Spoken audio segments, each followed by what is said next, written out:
In the national anthem today, we'll call on the honourable member for Argenteuil-la-Petite-Nation. Merci, Monsieur le Président.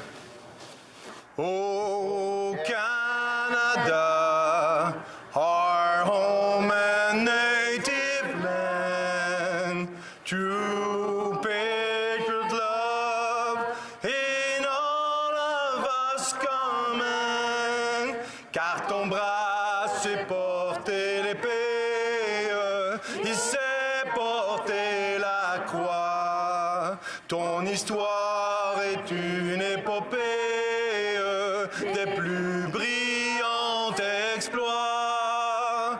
God keep our land glorious and free.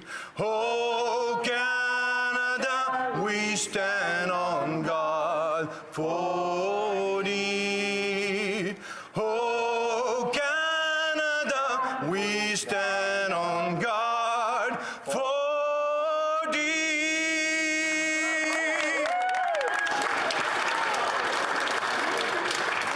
C'était une bonne compétition qu'on va avoir. Let the doors be open quand on ouvre les portes. Everybody to get in and get ready.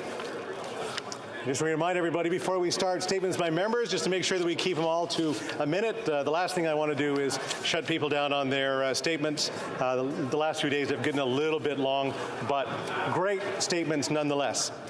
Statements by members. Déclaration des députés. The honourable member for Pickering-Uxbridge. Mr. Speaker, this weekend, Muslims in Pickering-Uxbridge, across Canada and around the world will mark the beginning of the holy month of Ramadan, a time where Muslims will embark on a month-long journey of fasting and prayer.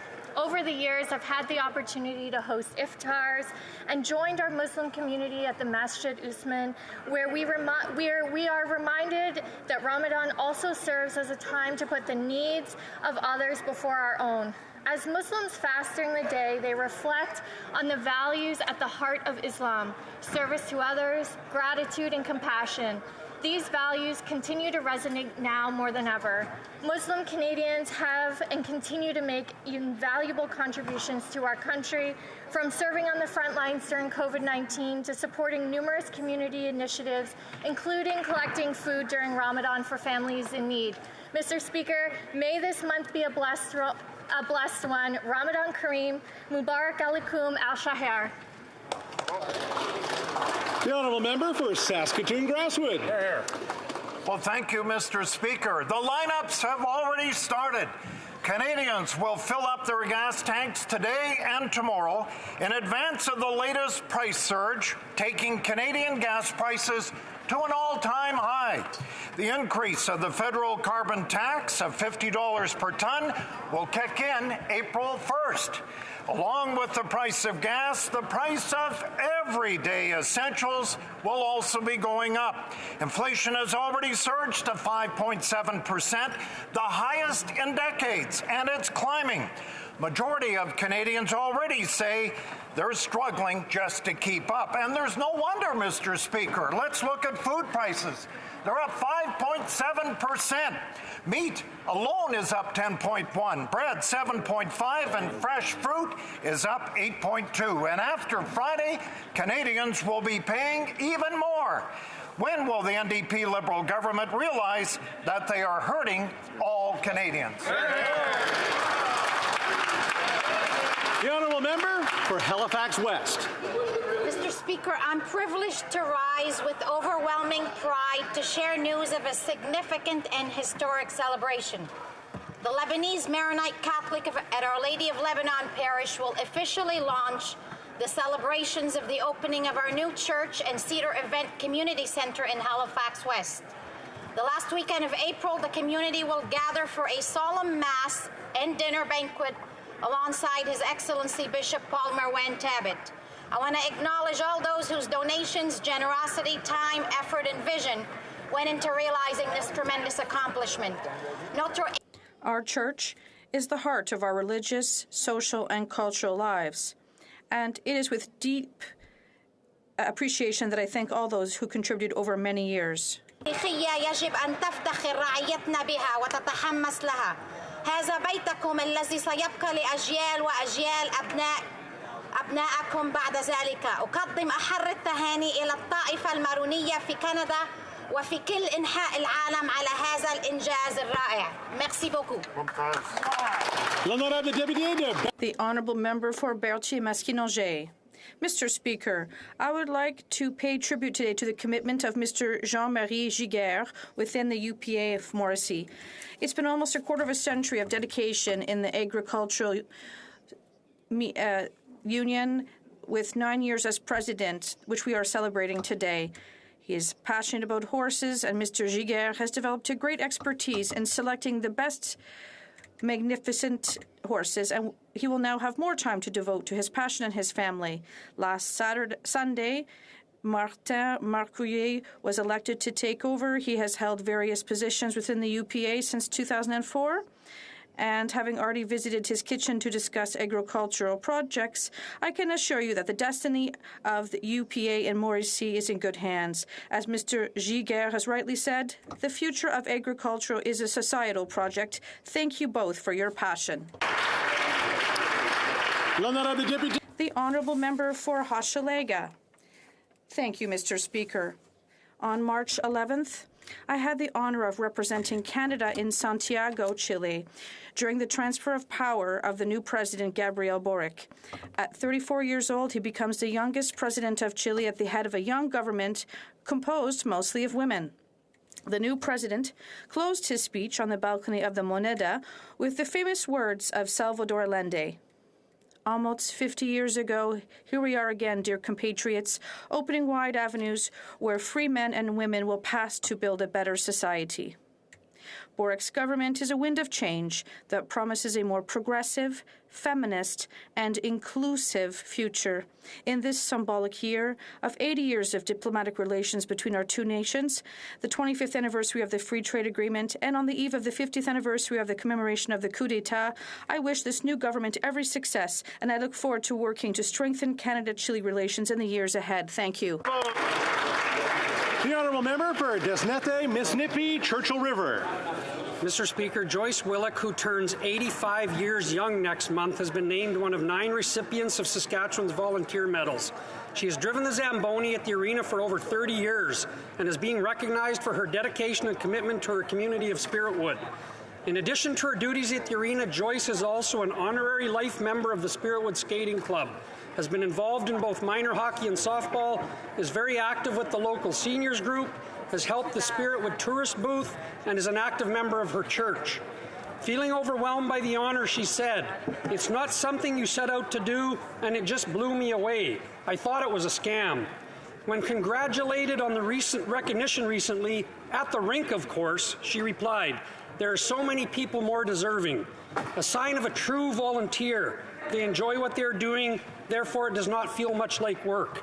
Joyce's energy and enthusiasm are inspiring and make her a perfect role model. Mr. Speaker, I ask all members to join me today in recognizing a very special volunteer, Joyce Willock. Here.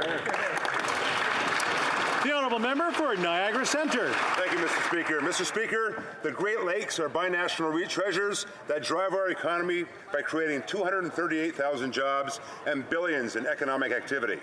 This fiscal support is buoyed by many social and environmental advantages, which jointly create a triple bottom line advantage for millions of residents, businesses, and communities, both within the basin and throughout this great nation. Despite these advantages, Mr. Speaker, this vital resource is desperate for our attention and our investments, and the time for meaningful action is now. Our government has been clear, both in our platforms and in the throne speech. The Great Lakes are a national priority. From fully funding our Great Lakes Treaty promises to ensuring the establishment of the Canada Water Agency and a freshwater action plan, the time is now to make sure the Great Lakes are no longer seen as Canada's forgotten coast. As we prepare for Budget 2022, we must seize the opportunity to work together, to protect and to keep the Great Lakes great, not just for Canadians today, but for future generations to enjoy and benefit from. Thank you, Mr. Speaker. The honourable member for Ottawa Centre. Thank you, Speaker. Just over 3 years ago, on March 10, 2019, an Ethiopian Airlines plane carrying 157 people, 18 of which were Canadians, crashed in Ethiopia en route to Nairobi. Some were going home or visiting loved ones, some perhaps starting new adventures, but many were humanitarians headed to the UN Environment Conference in Nairobi, like a constituent of mine, Stephanie Lacroix. When she wasn't in Ottawa, Stephanie spent time working for various NGOs in Southeast Africa. Stephanie loved her community unconditionally, and in doing so drew out the best versions of people. Come Stephanie. Like Stephanie, all of the passengers of Flight ET302 had hopes, dreams, and projects for the future that they will never be able to realize. 3 years, Speaker, we have not and will not forget them. My heart is with the families that continue to mourn the loss of their loved ones. May they continue to be a source of inspiration for us all as we continue our efforts to create a better future for all. Rest in peace, Stephanie, and to all those whose lives were lost. Thank you. The honourable member for Stormont, Dundas, South Glengarry. Mr. Speaker, it is unbelievable how tone deaf and out of touch the Minister of Housing is when it comes to the realities the average Canadian faces. He tries to brag about how good their housing plan is working over the last 5 years, as the average housing price in the country has doubled under their watch. Rents are skyrocketing with no end in sight, and a record number of Canadians are giving up on the idea of ever owning their own home. Their first-time homebuyers shared equity program is a failure and needs to be scrapped in favor of a new approach. But, Mr. Speaker, here's the biggest sign of disrespect. It was recently revealed that the minister rewarded staff at the Canada Mortgage and Housing Corporation, who literally have the objective to exist for a single reason, to make housing more affordable for everyone in Canada. Mr. Speaker, he rewarded them with $40 million in performance bonuses. Mr. Speaker, instead of being petty and trying to suggest that anybody who questions his failed record doesn't care about homelessness or affordability, he should self-reflect. After all, Canadians have 40 million reasons why to question his judgment. We'll now have the deputy The honourable member for Pontiac. Mr. Speaker, when I was 8 or 9 years old, my father drove me to the University of Montreal, and he told me, "Look, Sophie, this is going to be your school later on." A world of opportunity opened up before me then. Unfortunately, Mr. Speaker, it's not the case for many young women. And that is why, Mr. Speaker, I would like to emphasize that education is a human right for all women in the world, including Afghan women. The Taliban's denial of an education for girls and women not only violates their human rights, but, as Michelle Bachelet says, exposes women to violence, poverty, and exploitation. We need to put more international pressure on the Taliban to open doors for girls. Thank you. The honourable member for Prince Albert. Thank you, Mr. Speaker. This past Saturday, I had the pleasure of attending a fundraising supper at St. George's Ukrainian Catholic Church. The event, which included Ukrainian feasts, raised $12,000 for Come Back Alive, a charity supporting members of the Ukrainian forces with protective equipment, medical care, and mental health services. The charity began operating 7 years ago when tensions between Ukrainian forces and Russian-backed separatists first erupted. The event also featured a silent auction by the Veselka Ukrainian Cultural and Heritage Club, raising $3,500 towards the Canadian-Ukraine Foundation, which is involved in several humanitarian projects in Ukraine. Mr. Speaker, residents of my constituency stand with Ukraine, the people of Ukraine, the over 1 million Canadians with ties to Ukraine. They are our neighbours, they are our friends, they are our family. They are an integral part of Saskatchewan. Their concerns are our concerns. Thank you, Mr. Speaker. Hear, hear. The honourable member for Calgary Rocky Ridge. Mr. Speaker, 5 weeks ago, Putin unleashed a brazen attack on Russia's sovereign, peaceful, and democratic neighbor, Ukraine. Since then, the world has witnessed murderous Russian attacks on civilians and awe-inspiring acts of dauntless courage and determination by Ukrainians. Putin's war of conquest threatens the comfortable peace that Canada has taken for granted for decades. We must immediately and significantly increase our capacity to defend ourselves and our allies. The sovereignty of Canada's Arctic land, water, and airspace is threatened. Democracies from the Baltic to Taiwan fear invasion, while Ukrainians are fighting for their very lives and freedom. We're witnessing the undoing of 30 years of progress toward peace, prosperity, collective security, law, order, and democracy as Putin pummels Ukrainian cities into dust. Canada must do more to help stop Putin now, because the price of stopping a murderous dictator always goes up. The Honourable Member for Châteauguay-Lacolle. Thank you, Mr. Speaker. Today I would like to take this opportunity to share a wonderful story of perseverance and collaboration between the communities of Châteauguay and Kahnawake. This joint effort, led by the Fédération Nationale des OMH for Montérégie and the Eastern Townships and the Band Council, led last Friday, led to the announcement of the creation of 31 housing units in an unused motel for people experiencing homelessness or at the risk of experiencing it in both communities. This project was made possible thanks to our Rapid Housing Initiative. The health partners, our government, and the Quebec government supported this wonderful project that can serve as a model for addressing housing issues across the country. Thank you, Mr. Speaker. The Honourable Member for Edmonton Strathcona. Mr. Speaker, tomorrow is the International Transgender Day of Visibility, a day to celebrate our transgender neighbours, friends, and family members. Trans individuals overcome formidable challenges. They face pressure to conform or change to please others. They are forced to maneuver our healthcare system and our government services that often refuse to see them for who they truly are. And they are too often subjected to hate and violence.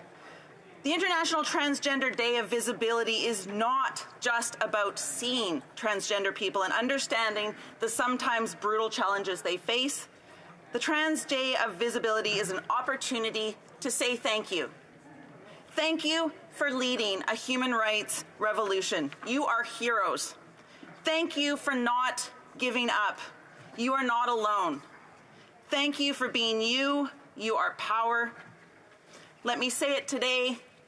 Let us repeat it tomorrow. And let us remember it every day. Trans men are men. Trans women are women.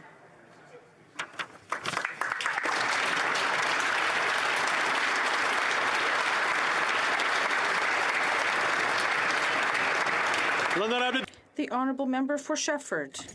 Mr. Speaker, on March 27th, the Surf the Wave Challenge came to an end. There were 21 days of kindness, taking care of oneself and others, and spreading messages of compassion and mutual aid with the goal of helping everyone's mental health. This initiative was set up by the MRC for Haute-Yamaska, the City of Granbury, and the Community Centre of Haute-Yamaska, the Granby Cégep, and the Users Committee of Haute-Yamaska. In short, many people set up this project that came from Haute-Yamaska, bringing together more than 75 partners from different backgrounds to raise awareness of the collateral effects of the pandemic in order to strengthen the resilience of the community and people facing this new pandemic reality. I am proud to wear this button that was meant to create a great wave of kindness, and positivity in our living environments. After 2 years of COVID-19, let's hope Surfing the Wave will spread elsewhere in Quebec. Congratulations to all those who worked on this project. Thank you. Edmonton Riverbend. Thank you, Mr. Speaker. Yesterday, the Environment Minister released his new Greenhouse Gas Emissions Reduction Plan, which is being called by some in Alberta as insane. This new plan is a direct attack on the energy sector, on Alberta, and on Canada. Even the far left-leaning opposition party from Alberta has called the Liberal NDP government's emission goals a fantasy. Mr. Speaker, the energy policies introduced by this government are detrimental to our economy. Yet, on April 1st, the government will also be increasing the carbon tax. Canadian families are struggling with the highest levels of inflation in 30 years. They are struggling to pay their bills, to buy food, and commute. These are essential needs that Liberals supported by the NDP are making more and more unaffordable. This government needs to stop attacking Alberta's energy sector, and they need to stop making life more unaffordable. The honourable member for Dartmouth Cole Harbour. Mr. Speaker, today I am rising in honour of those affected by cancer, in honour of those who give hope to others battling cancer, in honour of folks like Jim and Judy Edgar, whose incredible vision to create something meaningful, whose hard work to create a special place for others, has led to the beautiful Daffodil Garden for cancer survivors in my riding of Dartmouth Cole Harbour. The daffodil, a resilient little bulb that survives in the frigid ground throughout a harsh winter and emerges in spring with a bright burst of yellow, is a symbol of strength, courage, and hope. April is Daffodil Month, and hardworking volunteers like the Edgars are helping the Canadian Cancer Society with their annual Daffodil campaign in support of Canadians living with cancer. Soon, the Daffodil Garden for cancer survivors will turn into a vibrant sea of yellow, a beautiful symbol of hope. Mr. Speaker, I'm asking all Canadians to join me in supporting Daffodil Month to help raise awareness and to help support Canadians affected by cancer. Thank you.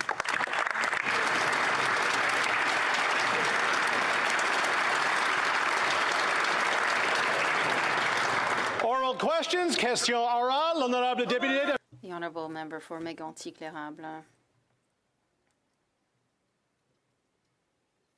The Minister of Finance finally announced an important date. April 7th, we will see the presentation of the very first NDP budget in Canadian history, Mr. Speaker.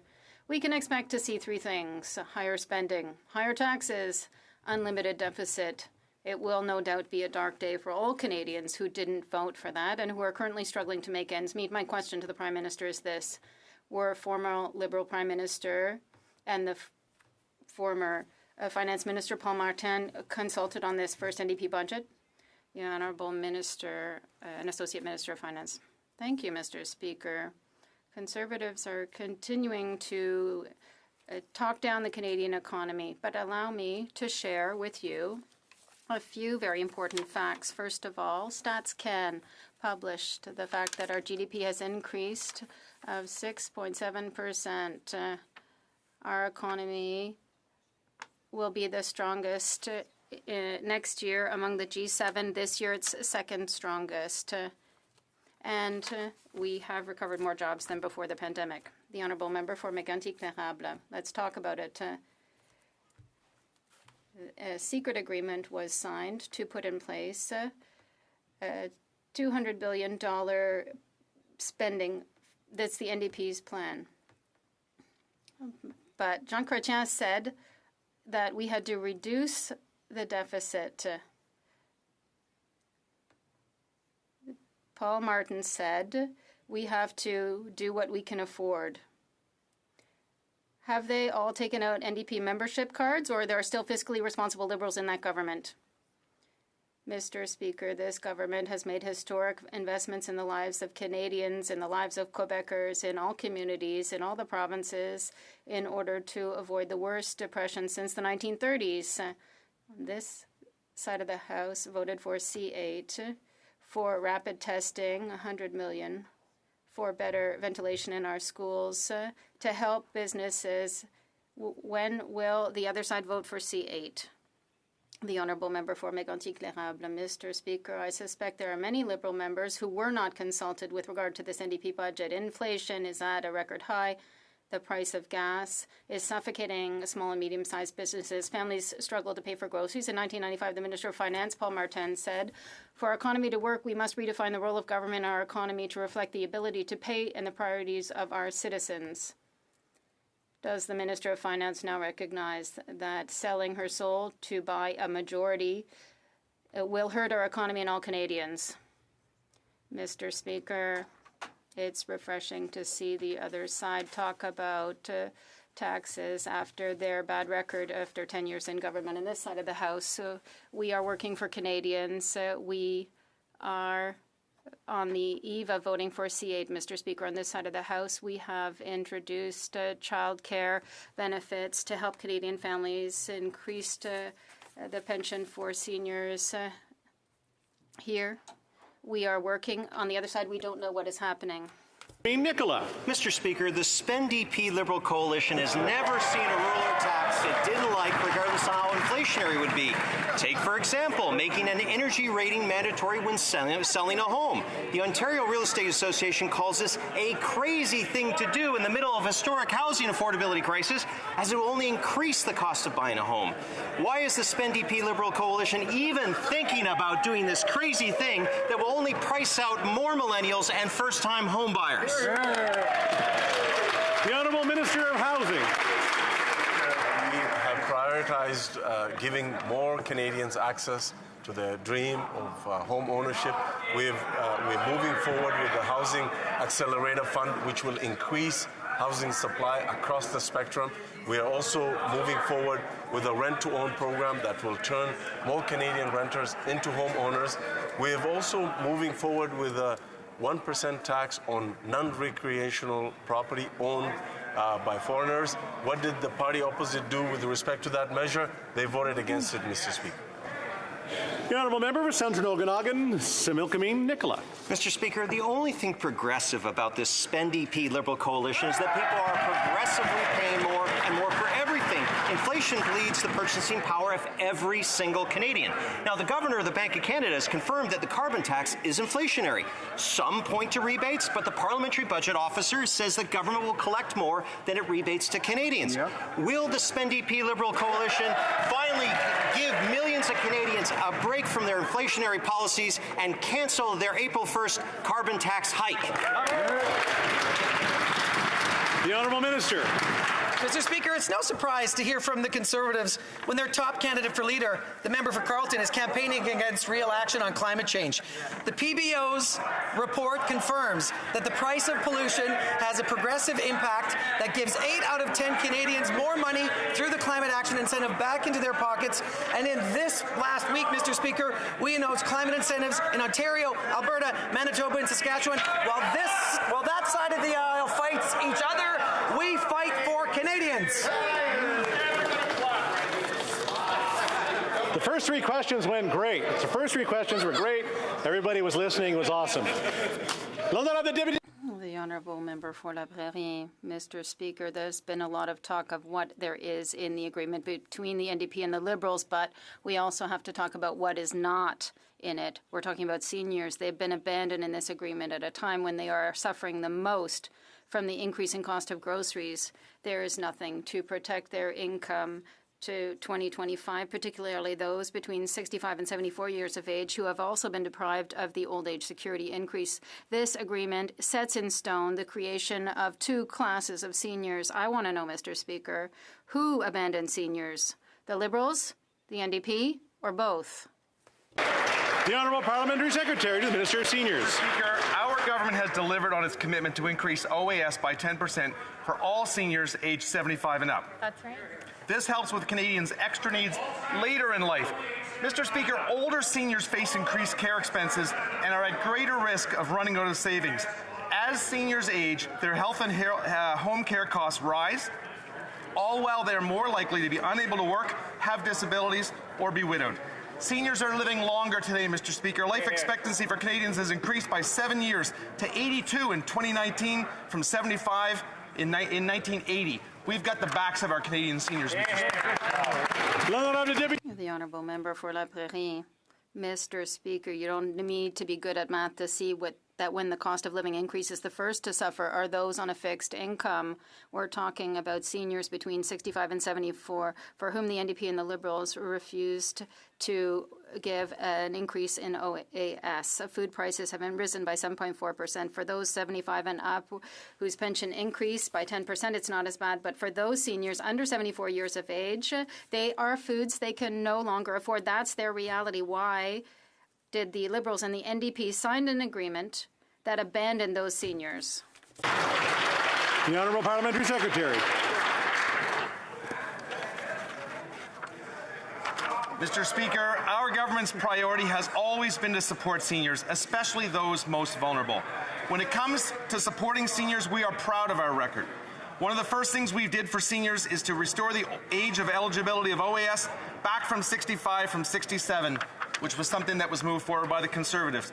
We raised the GIS for single seniors. We introduced a special tax-free payment for those who receive OAS and GIS. We provided a one-time $500 payment to seniors 75 and plus, and this year, Mr. Speaker, we're increasing the OAS by 10% for them. Thank you, Mr. Speaker. The Honourable Member for Burnaby South. When the cost of living goes up, it hurts families, but it certainly benefits some corporations like big banks. In the upcoming budget, the Liberal government has a choice. Will they side with families and get them the help they need, or will they side with large corporations and continue to protect their record profits? The Honourable Minister. Mr. Speaker, building a fair and more inclusive economy that works for all Canadians has been the central focus of our government from the beginning. And while we appreciate the intent behind the previous NDP motion and this honourable member's question, let us remember all the things that we have done for the middle class. We provided more pandemic supports for Canadians and businesses in C2 they voted against. We raised taxes on the wealthiest 1% and lowered them for the middle class. We stopped the Canada Child Benefit from going to millionaires and benefiting 9 out of 10 Canadians. There's much that we've done for Canadians for affordability. We'll keep doing more. The Honourable Member for Burnaby South. When the cost of living arises, it hurts families, but it helps big businesses like banks. In the upcoming budget, the government has a choice. Will it help families in need, or will it continue to protect the profits of major corporations? Minister. Mr. Speaker, I would say that we're bearing a fair and more inclusive economy that works for all Canadians. This was at the heart of our work and has been since we formed government. And we have to remember, Mr. Speaker, that all the measures that we put in place to make life more affordable for Canadians, we provided more support throughout the pandemic for Canadians through C2. We increased taxes for the 1%. And lowered them for the middle class. We have increased the Canada Child Benefit. That is making life more affordable, Mr. Speaker. For Calgary, Mindapore. Mr. Speaker, while this government drones on about making life more affordable for Canadians, they ignore their self-selective, industry-killing ways of tax and spend. They'll claim to offer you affordable daycare and housing, but you'll have to lose your job and your neighbours to get it. In the meantime, you'll buy less at the grocery store and put off that next trip to the gas station. So could the government show one small act of mercy to its citizens and axe the carbon tax?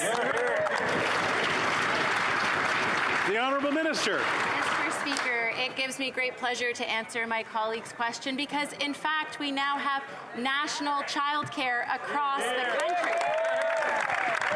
Mr. Speaker, in provinces like Alberta, that means families have already received a 50% reduction in fees. That's a huge help when it comes to paying for gas, when it comes to paying for groceries. It means more money in the pockets of Canadians to do what they need to do to support Canadians, and this government will be there for Canadians every single time. The Honourable Member for Calgary, Mindapore. Well, Mr. Speaker, this government promises the moon and the stars, but they will take the shirts off the backs of Canadians to pay for it. They tempt Canadians with shiny things in the window, but they can't cash the checks they write. The losers, Mr. Speaker, are everyday Canadians. You can drop off your kids at daycare, but their tummies will be empty, and you better be in walking distance because Canadians can't afford gas. So will the government find it in their hearts to show one small act of compassion and axe the carbon tax? The Honourable Minister of Families. Mr. Speaker, I have heard from parents in Alberta who talk about how important the reduction in fees in childcare is, how it means that they are able to look for full-time employment because now they're able to afford it. Now it means that they can pay for the things that they couldn't pay for their children. Mr. Speaker, we know that affordable daycare is not only good for children and families, it's also good for the economy, and there's 25 years of experience in Quebec to show just that. This is a program that more than pays for itself, and it is good for Canadians, it's good for our children, and it's good for the economy.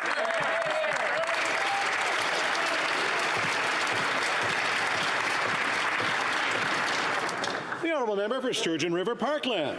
Mr. Speaker, it's tax time in Canada and millions of Canadians are filing their tax returns. Last year, many Canadians received their carbon tax rebate in full, but this year they have to wait 3 more months just to get a quarter of what they received last year. With inflation at generational highs, the Liberals' move to quarterly payments means less money for Canadian families. Canadians want their money now. Why is this government nickel and diming Canadians on their carbon tax rebates? The Honourable Parliamentary Secretary to the Minister of Environment. Well, thank you, Mr. Speaker. I want to thank the honourable member for the question. And while the members on the other side have been fixated on April 1st, Mr. Speaker, I have been fixated on July 15th. And of course, Mr. Speaker, that's the date when Canadians will receive the climate action rebate checks. Mr. Speaker, it will be a double payment. And Mr. Speaker, they will receive these quarterly checks for months to come. Mr. Speaker, we're fighting climate change and we're promoting affordability. The honourable member for St. Albert Edmonton. The PBO has put to rest the NDP Liberal government's bogus claim that the carbon tax is revenue neutral. The St. Albert Legion wrote to me and said that the carbon tax will cost them $6,000 this year. That's $6,000 that could have been spent to support veterans in my community. So, when will the NDP Liberal government just admit that the carbon tax isn't revenue neutral and axe the tax? The Honourable Parliamentary Secretary. Well, thank you, Mr. Speaker. I don't know where the honourable member is getting his numbers from, but under our plan, the majority of families will continue to receive more money back in a rebate than they pay, Mr. Speaker. You've heard these numbers before from our Associate Finance Minister.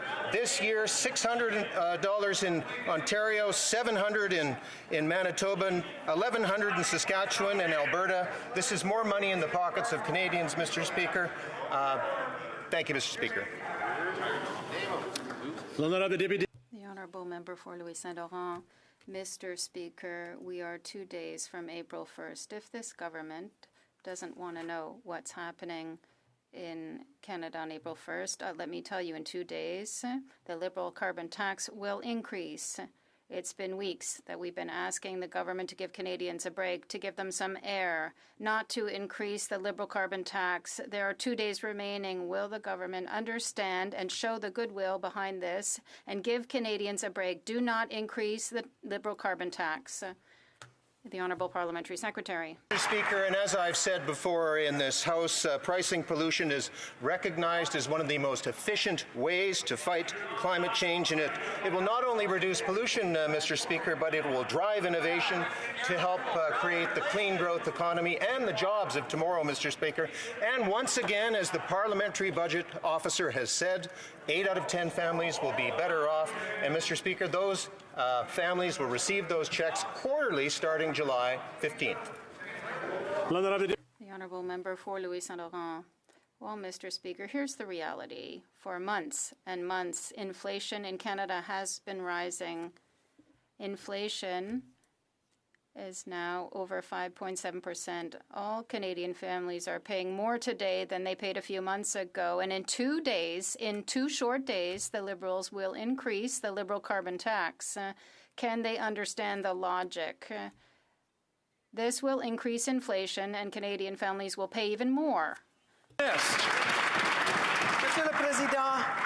Mr. Speaker, let's talk about the facts. First of all, we reduced middle-class taxes twice and increased taxes for the richest 1%. The Conservatives voted against. Second, we created the Canadian Child Benefit Index to inflation. Conservatives voted against it. Third, we gave seniors over the age of 75 a one-time payment of $500. What did the Conservatives do? They voted against it. We take action, and we don't know what they're doing. The honourable member for Lac-Saint-Jean.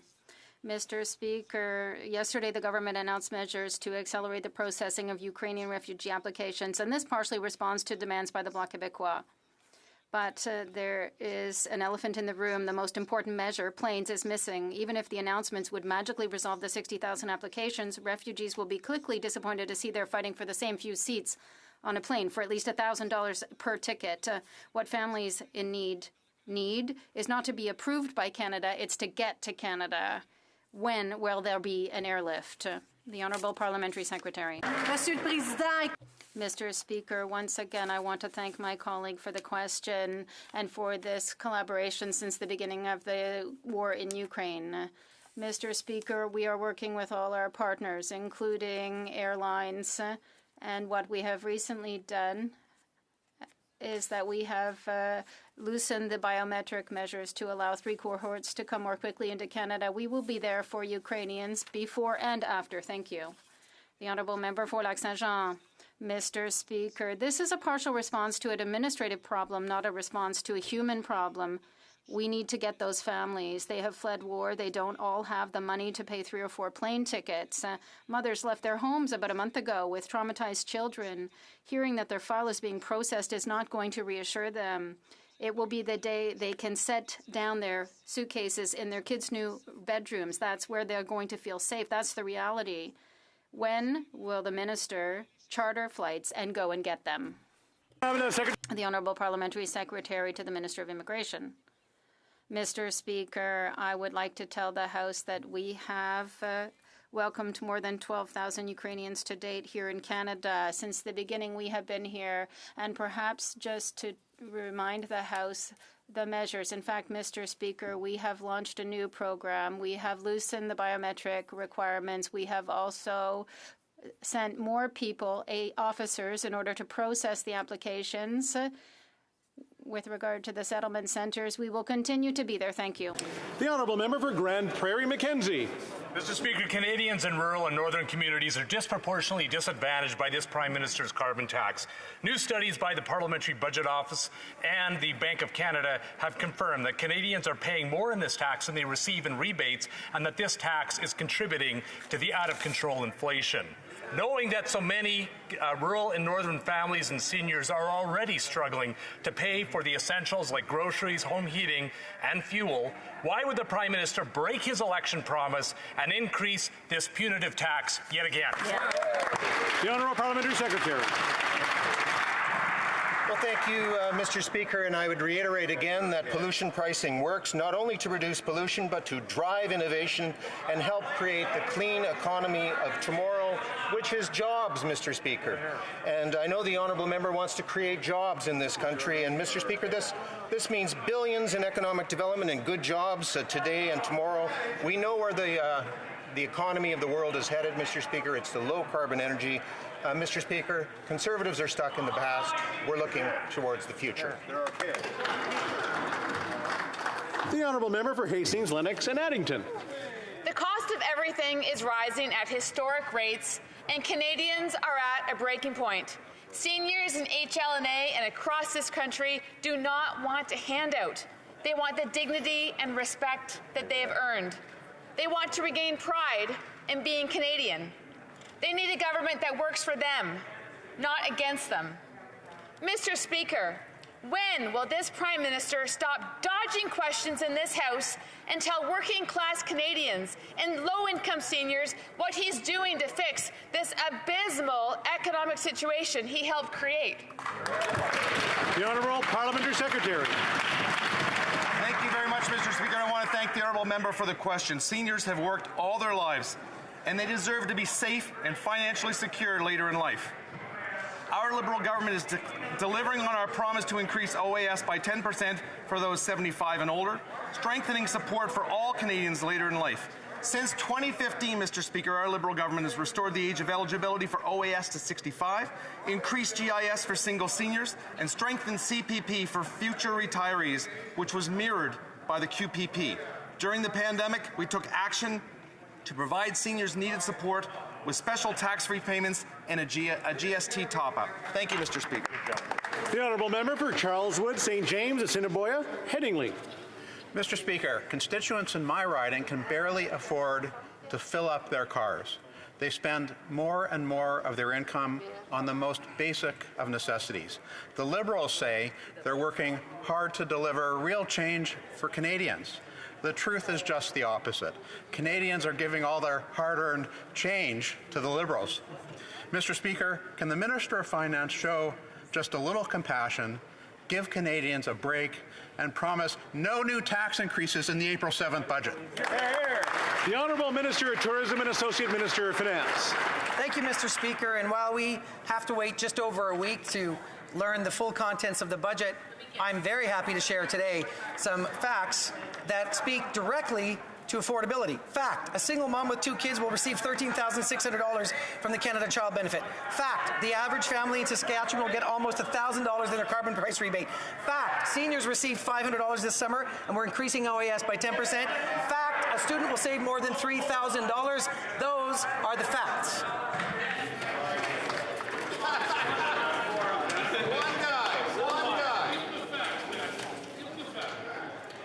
Okay.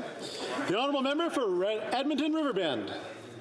Conservatives have started the Housing Task Force, Mr. Speaker. Want to know why? It's because this government continues to fail Canadians when it comes to the price of homes. One example, Mr. Speaker, when it comes to first-time homebuyers program, they've only been able to change the criteria 3 times in the last 2 years. One other example, Mr. Speaker, the Shared Equity Mortgage Program. They've only had 9 applications in a 3 years and a 5-year program. They have doubled the average price of homes in Canada, Mr. Speaker. How can this minister continue to say his programs work? The Honourable Minister of Housing. I'll just give the honourable member one example of the large national housing strategy. The Let's just find a little bit of. There you go. The Honourable Minister of Housing. Mr. Speaker, the honourable member asked which programs work. I'll just give him one small example that is making a significant impact on the lives of his constituents. The Canada Housing Benefit is helping 35,000 households with rent in Alberta. That's a program in the National Housing Strategy. But perhaps the honourable member may speak to some of his colleagues. The member for Stormont Dundas South Glengarry believes that we should stop investing in affordable housing through the National Housing Strategy, and that we should stop investing in the first-time homebuyer incentive. He should speak to his caucus members who don't believe in federal investments in housing. The Honourable Member for Victoria. Mr. Speaker, the climate crisis is putting everything we value at risk. Yet the Liberals' emissions reduction plan clearly doesn't meet the urgency of the crisis. Inadequate ambition, massive subsidies to unproven carbon capture technology. This government continues to put the interests of big oil and gas above protecting the workers who are impacted by the climate crisis. Climate delay won't cut it. We must act now. With the upcoming budget, will the Liberals finally take the climate crisis seriously? The Honourable Parliamentary Secretary. Well, thank you, Mr. Speaker. I want to thank the Honourable Member for the questions. And I'm not sure if the Honourable Member caught the emissions reduction plan announcement yesterday, but it's a practical roadmap to fight climate change and create good jobs as we build a clean economy. Here's a few of the highlights, Mr. Speaker. We're going to make it easier and more affordable for... Order! I mean, hold on. The Parliamentary Secretary can wait a second here. I mean, really? Okay. Let's all restart here. The Parliamentary Secretary can restart the answer. Thank you, Mr. Speaker. I'm really excited about our emissions reduction plan, as you can see, and just a reminder to the Honourable Member that we are going to be investing in energy retrofit for greener homes and buildings, establish a greener electricity grid. We are going to reduce oil and gas emissions, which I know is important to the Honourable Member, and very, very importantly, Mr. Speaker, we're going to support our farmers in agriculture to be more sustainable, and we're going to put more money in their pockets, Mr. Speaker. It's a great plan, Mr. Speaker. It's an action plan. The Honourable Member for Edmonton-Griesbach. American student loan payments have been frozen since the pandemic started. Meanwhile, in Canada, people only got 6 months of relief from crushing monthly payments. In fact, the federal government collected $3.2 billion in student loan payment the following year. Oh my God. It's bad enough that young people have had to deal with cuts from Conservative premiers during the pandemic, but it's truly shameful that the Liberal government also collected billions from them. Canadians deserve deserve better. When will the Liberal government start tackling affordability by cancelling student debt? The Honourable Minister. Mr. Speaker, I'm pleased to advise the member that until at least next March of 2024, students do not have to pay debt on their student loan payments, and we made a commitment, which we will make good on, Mr. Speaker, to eliminate permanently student debt for students so that they can go off into their careers in a position to excel, to flourish, and to prosper like every Canadian has a right to. The Honourable Member for Hamilton East, Stony Creek. Thank you, Mr. Speaker. Citizens of my community of Hamilton East, Stony Creek were clear in the last election that they wanted a government that would invest in public transit. Once initiated by the province, the completion of projects like the Confederation GO Station in Hamilton will spur economic development and reduce highway congestion. Mr. Speaker, our government knows that safe and affordable transit is the key that unlocks social economic opportunities in our communities. Could the Parliamentary Secretary to the Minister of Intergovernmental Affairs, Infrastructure and Communities provide an update to this House on the critical investments we are making in public transit infrastructure? Thank you. The Honourable Parliamentary Secretary. Mr. Speaker, I'd like to thank my colleague from Hamilton East Stony Creek for this important question. Our government has made unprecedented investments in public transit. Last year, our government announced approximately $12.1 billion in new investments for the GTHA to build a new and expand existing transit networks. Thanks to the advocacy of that member and his hard work, important work is currently underway for critical projects such as the GO Transit Expansion Project, which will provide important service and connections to many communities, and we will continue to invest in transit across Canada. The Honourable Member for Charlesbourg-Saint-Charles. Mr. Speaker, in 2015, the Prime Minister promised not to buy the F-35s, even though he knew the Canadian industry had invested hundreds of millions and had to keep their commitment to Lockheed Martin. Even after announcing this week that he'll begin negotiations for the purchase of the F-35s, the Prime Minister is still keeping the Canadian industry in limbo. He hasn't committed to the F-35s, only to dialogue with the manufacturer. When will he realize the aerospace industry has waited long enough? The Honourable Minister. I'd like to thank my colleague for the question. Complex procurement. It represents the most significant investment in the RCAF in over 30 years. We did not go to sole source based on speculation. We entered into a competitive process based on evidence and facts. It's imperative that we get this right, and that's why we took the time we needed to make the best decisions for Canadians and for our Air Force. We have ensured that from the beginning that the process was done in a responsible way. Thank you, Mr. Speaker. The Honourable Member. The F-35s are a perfect illustration of how lightly the Prime Minister takes our security and our role in the world. In 2015, when he promised not to choose the F-35s, he was putting his political aspirations ahead of the needs of the armed forces. And when he wasted $360 million on Australia's rusty F-18s, once again, he was just buying time. Even the experts say the Liberals' military procurement strategy is ideologically driven. Can the Prime Minister shorten the dialogue and get this important strategic purchase done? The Honourable Minister of National Defence. Let me assure the member opposite that we are ensuring that our Canadian Armed Forces have the equipment they need to protect Canadians. On Monday, when we announced the procurement of the 88 fighter jets and the top-ranked bidder, this brought us one step closer to a new fleet of state-of-the-art fighter jets for our Royal Canadian Air Force.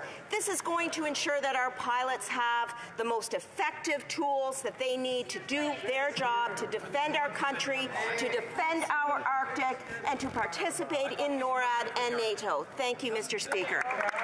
The Honourable Member for South Surrey Right Rock. Mr. Speaker, on Monday, the minister stated costing is being further refined on the F-35 purchase.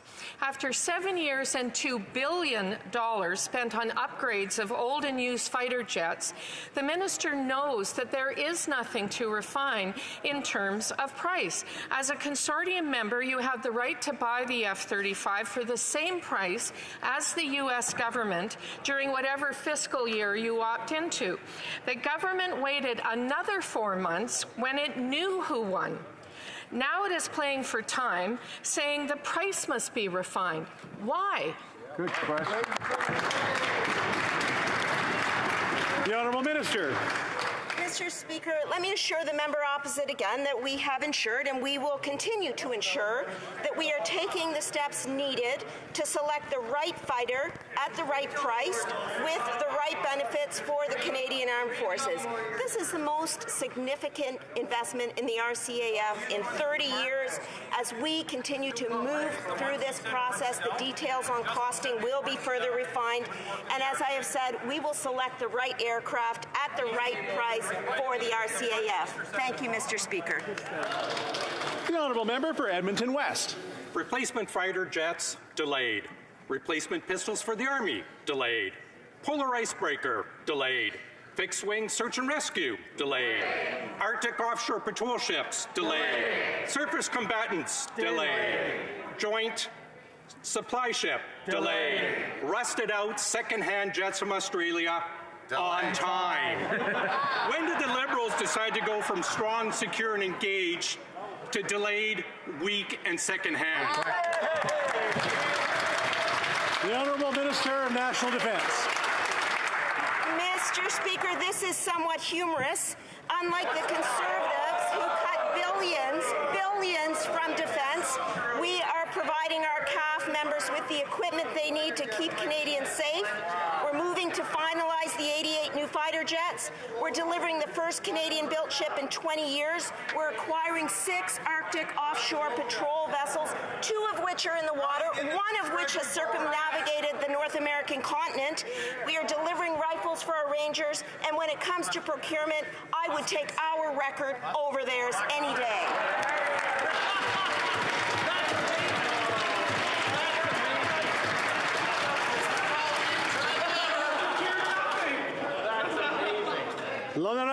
The Honourable Member for Repentigny.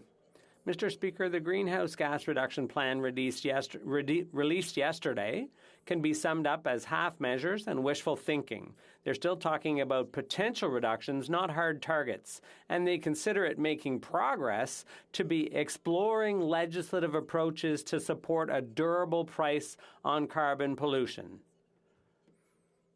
Seriously, Mr. Speaker, it sounds a lot more like it's all about oil than about a climate emergency. Why is this government still devoting all its efforts to hiding Canada's oil problem instead of fixing it? The Honourable Parliamentary Secretary. Well, thank you, Mr. Speaker. Monsieur le Président. Mr. Speaker, it's disappointing to see the Bloc playing partisan politics. The Bloc should understand the importance of working with Quebecers to create new opportunities and jobs that will be sustainable. Thank you, Mr. Speaker. The Honourable Member for Repentigny. In his greenhouse gas reduction plan, the minister refers to reducing carbon intensity. That's tons of emissions relative to GDP. But that is climate evasion. It's actual emissions that need to be reduced. Next thing you know, this government will be trying to sell us on green oil. Green oil is like a flying pig, the Philosopher's Stone, or a vegetarian vampire. There's no such thing. The Honourable Parliamentary Secretary.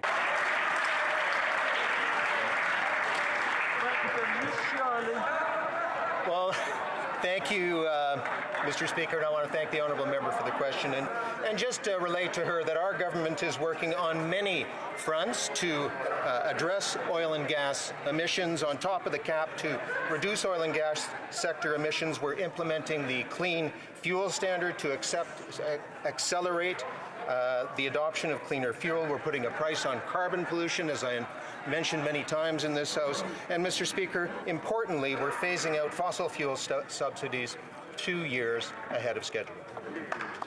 The Honourable Member for Lethbridge.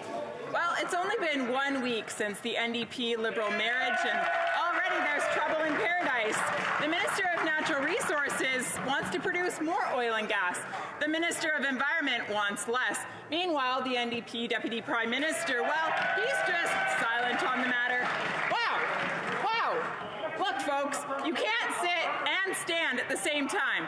So my question is simple. On behalf of Canadians, who in this place is telling the truth? The Honourable Parliamentary Secretary. Well, thank you, Mr. Speaker. I don't know if the honourable member caught the emissions reduction plan yesterday that we announced, but it is a roadmap for Canada to reach our ambitious climate targets. And Mr. Speaker, it's getting great reviews. I would just cite a number of them. The Cement Association of Canada, the emission reduction plan provides cement industry with predictability. The Oil Sands Pathways, with positive industry and government collaboration, Canada has an incredible opportunity to help provide for global energy security while being a leader in producing clean energy. Thank you, Mr. Speaker. The Honourable Member for Lakeland. Mr. Speaker, Canada has the most environmentally and socially responsible oil and gas in the world. After almost 7 years of the NDP Liberals stopping pipelines and blocking exports, the Natural Resource Minister now says Canada can boost production by 300,000 barrels per day to offset dictator oil. But the Environment Minister's new plan risks 13,000 Alberta jobs and will cut production by 235,000 barrels per day.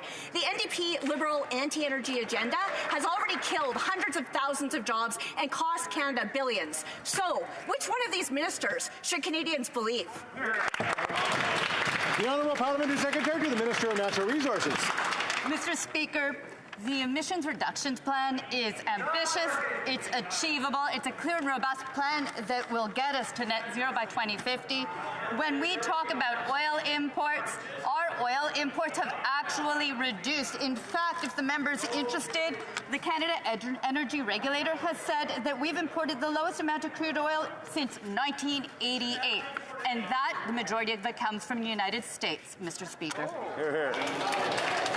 The Honourable Member for Lakeland. Well, I was talking about exports, but the reality is Canadian energy producers reduced emissions and increased production over the last 20 years. But the NDP Liberals have done everything they can to try to shut them down. The Liberals now claim to support hiking production, but they also plan to cut it. And the NDP Deputy Prime Minister, well, he doesn't want any future oil and gas at all.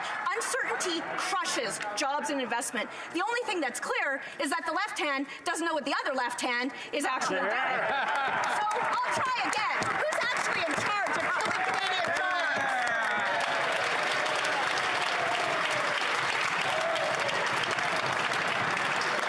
The Honourable Parliamentary Secretary. Mr. Speaker, what we have is... Let me just wait a second here. The Honourable Parliamentary Secretary. Mr. Speaker, what we have is in fact one of the most robust and detailed climate reduction plans in the world that provides certainty to all Canadians and industry. When we talk about the exports to support our European allies in this time of trouble, that's what they asked for, short-term assistance. But they have also clearly said that in the midterm and long term, they're working towards renewables. It's in their 10-point plan from the International Energy Agency. We are working with them to support them into the future and right now in their time of need. The Honourable Member for Saint-Laurent. Monsieur le Président. Mr. Speaker, like many Canadians, I'm proud of our Canadian Armed Forces, and I want them to have the equipment they need to perform the difficult tasks we require of them. That's why I was pleased to see our government announce we would be entering into final negotiations to procure 88 fighter jets. Mr. Speaker, can the Minister of National Defence tell the House what this investment means for Canadians? The Honourable Minister of National Defence. I'd like to thank the member for Saint-Laurent for her question. Canada is getting closer to delivery of new fighter jets to support the Royal Canadian Air Force in defending Canada and our allies.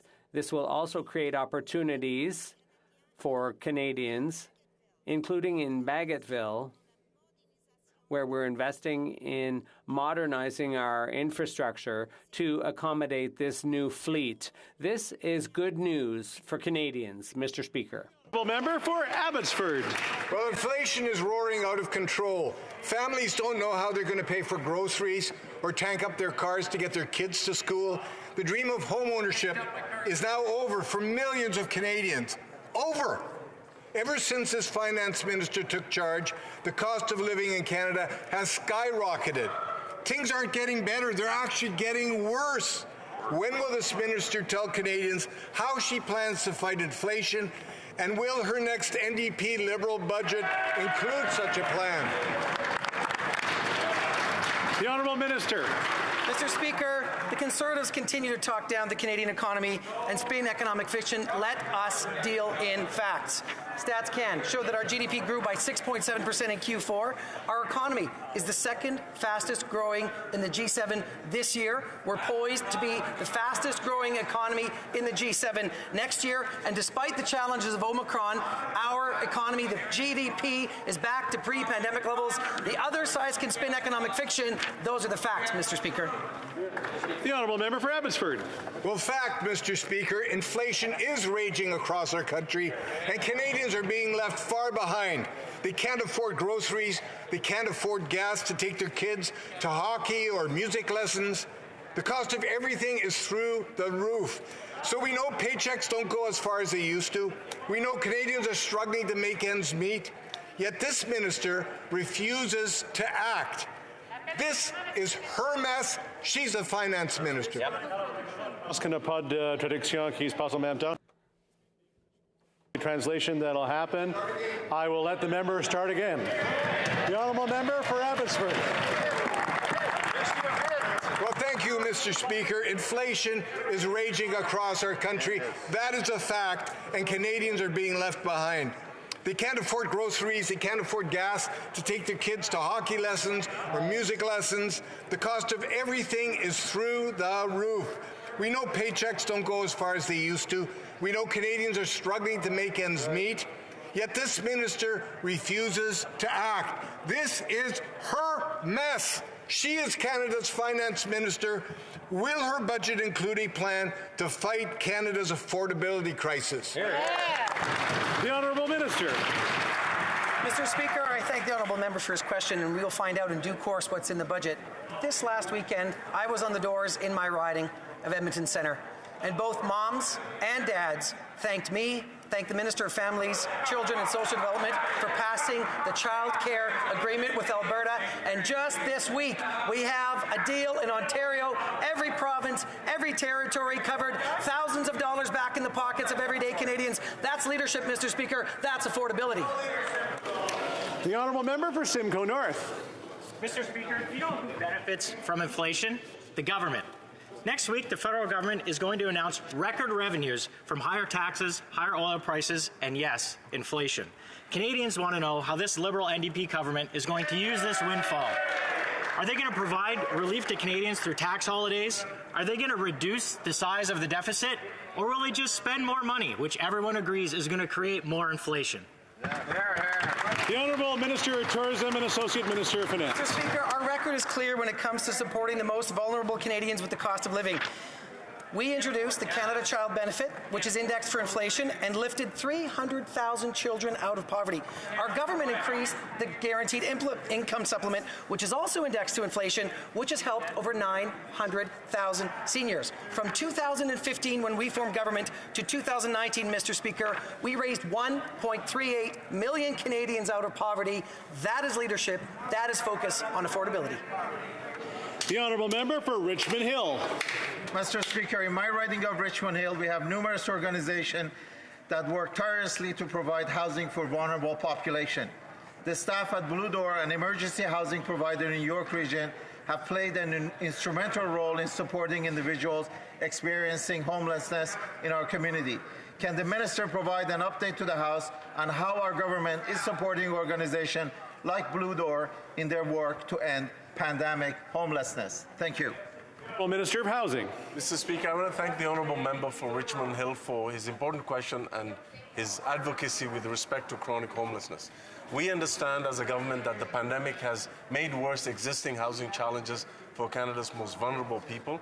That is why we introduced an investment of $2.5 billion through the Rapid Housing Initiative to create over 10,000 new permanent affordable homes and provided $567 million to Reaching Home so that frontline organizations, like the member mentioned, can fight homelessness and end chronic homelessness on the ground. On this side of the House, we're committed to ending chronic homelessness once and for all. Hear, hear. The honourable member for Nunavut. The extent of Indigenous language loss is evidence of the deep impacts of colonialism. It is an essential and basic part of reconciliation to preserve First Nations, Inuit, and Métis languages. The Indigenous Languages Act was passed 3 years ago by this government, yet little to no action has been taken. Words mean nothing without actions. What will the minister do to ensure that Indigenous languages are supported and protected for now and future generations?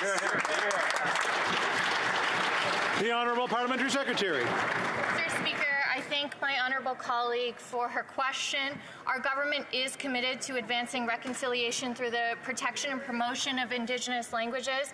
I personally really appreciated the member opposite's testimony and involvement at committee this past week. We are currently studying with Elections Canada how to move forward on ensuring that Indigenous languages and people who speak Indigenous languages have access to that when they go to vote at election time. I look forward to the conclusion of the study with recommendations, and I very much appreciate the work that that member is doing in this regard. The honourable member for Kitchener Centre. Mr. Speaker, yesterday's so-called emissions reduction plan sold Canadians a fairy tale. If only we gave the oil and gas industry tens of billions more in subsidies for an unproven technology, the carbon intensity of their oil will magically disappear. We need a climate plan that lines up with what climate scientists tell us is required to hold on to the possibility of a maximum 1.5 degrees Celsius rise in global temperatures. Why is the Prime Minister gambling with big oil on a safe climate future for our kids instead of making transformational investments in proven solutions? Parliamentary Secretary. Well, thank you, Mr. Speaker. I want to thank the honourable member for the question. And the emissions reduction plan announced yesterday is an achievable roadmap for Canada to reach our ambitious climate targets. That's 40 to 45% below 2005 levels. And, Mr. Speaker, it's getting great reviews from environmental groups to banks to those in the resource sector. Let me read a couple for the honourable member from the Pembina Institute. The Government of Canada's 2030 emissions reduction plan is a significant step forward in meeting the climate moment that Canada and the world face today. Environmental Defence says that the Government of Canada's emissions reduction plan provides the most comprehensive national climate action. Well, that's all the time we have for question period today. Thanks so much for your interest. We have a point of order from the Honourable Minister of Employment, Workforce Development, Disability Inclusion. Thank you, Mr. Speaker. I want to correct the record on an answer I gave earlier when I said we would eliminate student debt. I'd like to correct the record to say that we will eliminate interest on student debt. We have another point of order from the member for Central Okanagan, Similkameen, Nicola. Speaker, we had much discussions in QP today, particularly around the Bank of Canada confirming that the carbon tax is inflationary. I have the letter from the Governor of the Bank of Canada, Tiff Macklem, and would like to table it with unanimous consent. I have it in both official languages, so I think if you seek it, you'll find it. We'll have unanimous consent to hear about the inflationary nature of it. And again, thank you to the Member of Parliament for Northumberland, Peterborough South, for asking the question and getting the response. All those opposed to the honourable member moving the motion to table the document, please say nay. We don't have agreement on that one.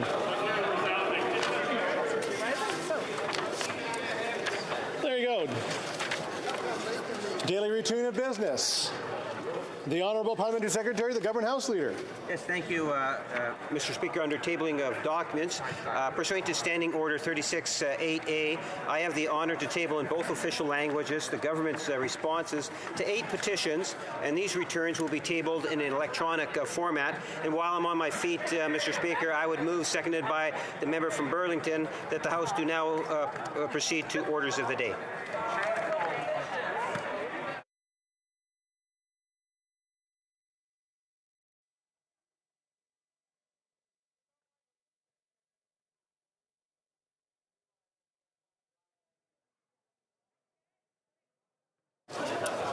So, Mr. Lamoureux, seconded by Ms. Demoff, move that the House do now no? It was Ms. Gould. Ms. Gould, okay. So, Mr. Lamoureux, seconded by Ms. Gould, move that the House do now proceed to orders of the day. If a member of a recognized party present in the House wishes to request a recorded division or that the motion be adopted on division, I would invite them to please rise and indicate it to the chair. The Honourable House Leader for the official opposition. Recorded division, please.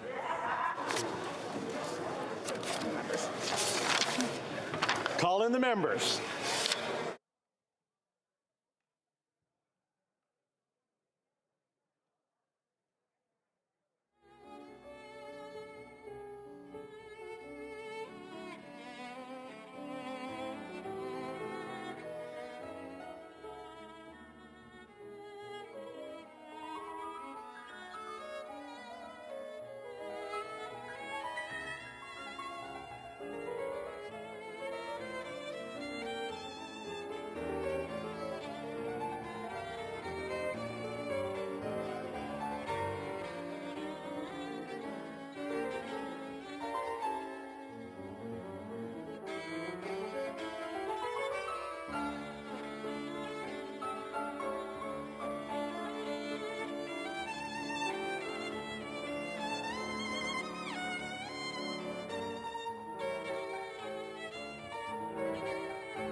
order. Just a quick reminder to take your mask off when it's time to be recognized by the table. Also, to try to keep some decorum in the House while the vote is going on so that the call can be made. The question is the following one. Mr. Lamoureux, seconded by Ms. Gould, moved that the House do now proceed to orders of the day. The 10-minute period for members voting electronically has started, and the House will now proceed to the vote for members participating in person. All those in favor of the motion will please rise. Mr. Macaulay-Cardigan. Mr. Macaulay-Cardigan. Ms. Bennett. Ms. Bennett. Monsieur Duclos. Monsieur Duclos. Ms. Qualtrough. Ms. Qualtrough. Monsieur Lametti. Monsieur Lametti. Madame Petitpas-Taylor. Madame Petitpas-Taylor. Monsieur Boissonneau. Monsieur Boissonneau. Ms. Jacek. Ms. Jacek. Monsieur Garneau. Monsieur Garneau. Mr. Carr. Mr. Carr. Ms. Chager. Ms. Chager. Ms. Duncan, Etobicoke North. Ms. Duncan, Etobicoke North. Mr. Scarpaleggia. Mr. Scarpaleggia. Madame Saint-Onge. Madame Saint-Onge. Monsieur Vandal. Monsieur Vandal. Madame Fortier. Madame Fortier. Ms. Murray. Ms. Murray. Ms. Gould. Ms. Gould. Monsieur McKinnon-Gatineau. Ms. McKinnon-Gatineau. Ms. Ing. Ms. Ing. Madame Leboutillier. Madame Leboutillier. Mr. Hussein. Mr. Hussein. Ms. Vandenveld. Ms. Vandenveld. Madame Brière. Madame Brière. Mr. Kuzmarchek. Mr. Kuzmarchek. Mr. Biddle. Mr. Biddle. Mr. Fillmore. Mr. Fillmore. Mr. Garrettson. Mr. Garrettson. Mrs. Romanato. Mrs. Romanato. Mr. Lamoureux. Mr. Lamoureux. Ms. Sahota. Ms. Sahota. Mr. Varani. Mr. Varani. Mr. Ananda Sangari. Mr. Anand Sangari. Mr. Dogood. Mr. Dogood. Ms. de Brusen. Ms. de Brusen. Monsieur Lauzon. Monsieur Lauzon. Madame Lalonde. Madame Lalonde. Ms. Dillon. Ms. Dillon. Mr. Essassi. Mr. Assassi. Monsieur El Khoury. Monsieur El Khoury. Mr. Fonseca. Mr. Fonseca. Mr. Hardy. Mr. Hardy. Mr. Vancouverden. Mr. Vancouverden. Mr. Fisher. Mr. Fisher. Ms. O'Connell. Ms. O'Connell. Ms. Zerowitz. Ms. Zerowitz. Mrs. Suds. Mrs. Suds. Mr. Badaway. Mr. Badaway. Mr. Baptiste. Mr. Baptiste. Mr. Fariscados. Mr. Fariscados. Mr. Chang. Mr. Chang. Madame Martinez Ferrada. Madame Martinez Ferrada. Mr. Long. Mr. Long. Mr. Maloney. Mr. Maloney. Mr. McDonald Avalon. Mr. McDonald Avalon. Mr. McLeod. Mr. McLeod. Mr. Morrissey. Mr. Morrissey. Monsieur Robillard. Monsieur Robillard. Mr. Sarai. Mr. Sarai. Madame Shanahan. Madame Shanahan. Ms. Sidhu Brampton South. Ms. Sidhu Brampton South. Mr. Sorbera. Mr. Sorbera. Ms. Yip. Ms. Yip. Mr. Aldag. Mr. Aldag. Mrs. Atwin. Mrs. Atwin. Mr. Baker. Mr. Baker. Mr. Lewis Kitchener-Conestoga. Mr. Lewis Kitchener-Conestoga. Mr. Pulowski. Mr. Pulowski. Madame Mendez. Madame Mendez. Mr. Van Bynen. Mr. Van Bynen. Monsieur Zuberi. Monsieur Zuberi. Mr. Ali. Mr. Ali. Ms. Bradford. Ms. Bradford. Mr. Shahal. Mr. Shahal. Madame Chatel. Madame Chatel. Mr. Collins, Hamilton East, Stony Creek. Mr. Collins, Hamilton East, Stony Creek. Madame Diab. Madame Diab. Mr. Gahir. Mr. Gahir. Miss Hefner. Miss Hefner. Madame Lapointe. Madame Lapointe. Mr. McDonald Malpeck. Mr. McDonald Malpeck. Ms. Thompson. Ms. Thompson. Mr. Julian. Mr. Julian. Ms. Kwan. Ms. Kwan. Ms. Blaney. Ms. Blaney. Ms. Idlout. Ms. Idlout. Mr. Cannings. Mr. Cannings. Mr. Johns. Mr. Johns. Mr. McGregor. Mr. McGregor. Ms. Gazan. Ms. Gazan. Mr. Green. Mr. Green. Ms. Barron. Ms. Barron. Mr. Backrack. Mr. Backrack. Madame Hughes. Madame Hughes. Mr. Angus. Mr. Angus. Mr. Davies. Mr. Davies. Ms. Matheson. Ms. Matheson. Mr. Desjarlais. Mr. Desjarlais. Ms. McPherson. Ms. McPherson. Mr. Blakey. Mr. Blakey. All those opposed to the motion will please rise. Mr. Brassard. Mr. Brassard. Monsieur Paulus. Mr. Paulus. Monsieur Deltel. Mr. Deltel. Mr. Bazan. Mr. Bazan. Mr. Chong. Mr. Chong. Monsieur Berthold. Mr. Berthold. Mr. Fast. Mr. Fast. Mr. Albus. Mr. Albus. Mr. Nader. Mr. Nader. Mr. Barrett. Mr. Barrett. Mr. Jennis. Mr. Jennis. Mr. Schmale. Mr. Schmale. Mr. Macaulay Edmonton West. Mr. Macaulay Edmonton West. Mr. McLean. Mr. McLean. Mrs. Stubbs. Mrs. Stubbs. Mr. Lloyd. Mr. Lloyd. Mr. Lawrence. Mr. Lawrence. Mr. Lobb. Mr. Lobb. Mr. Generu. Mr. General. Mrs. Gray. Mrs. Gray. Mr. Calkins. Mr. Calkins. Mrs. Kuzi, Mrs. Kuzi, Mr. Melillo, Mr. Melillo, Mr. Lake, Mr. Lake, Mr. Vidal, Mr. Vidal, Mr. Tucker, Mr. Tucker, Mr. Caputo, Mr. Caputo, Mr. Small, Mr. Small, Mr. Williamson, Mr. Williamson, Mrs. Vecchio, Mrs. Vecchio, Mr. Steinley, Mr. Steinley, Ms. Rood, Ms. Rood, Mr. Ellis, Mr. Ellis, Madame Vien, Madame Vien, Mrs. Goodridge, Mrs. Goodrich, Mrs. Cramp-Nyman, Mrs. Cramp-Nyman, Ms. Ferrari, Ms. Ferrari, Mr. Stewart, Mr. Stewart, Mr. Baldinelli, Mr. Baldinelli, Mr. McGuire, Mr. McGuire, Mr. Cooper, Mr. Cooper, Mr. Kelly, Mr. Kelly,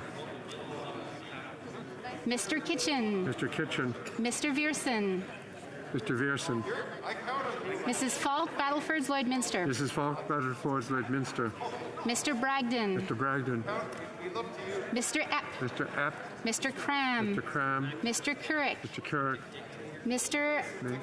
Mazier, Mr. Mazer, Mr. Morrison, Mr. Morrison, Mr. Patzer, Mr. Patzer, Mr. Redicop, Mr. Redicop, Mr. Soroka, Mr. Soroka, Mr. Van Popta, Mr. Van Popta, Mr. Chambers, Mr. Chambers, Mr. Muse, Mr. Muse, Mrs. Roberts, Mrs. Roberts, Mr. Williams, Mr. Williams, Monsieur Terrien, Monsieur Terrien, Monsieur Simard, Monsieur Simard, retour à Monsieur Sainte-Marie, Monsieur Sainte-Marie, Monsieur Garon, Monsieur Garon, Madame Gill, Madame Gill, Monsieur Barsalou Duval, Monsieur Barcelou Duval, Madame Posé, Madame Posé, Madame Saint-Clair Desgagnés, Madame Saint-Clair de Gagné, Monsieur Blanchette Jonca, Monsieur Blanchette Jonca, Madame Bérubé, Madame Bérubé.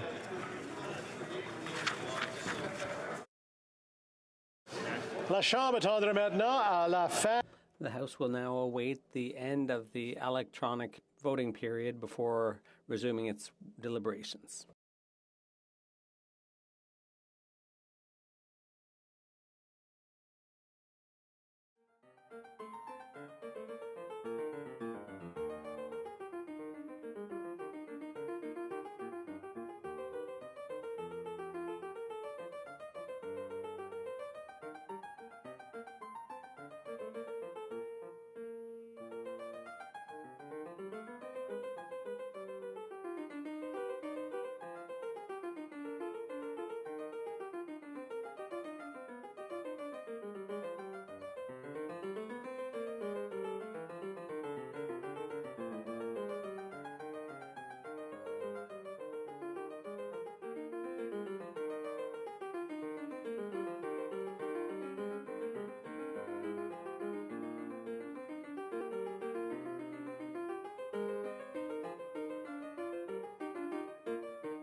I wish to inform the House that the electronic voting period has ended.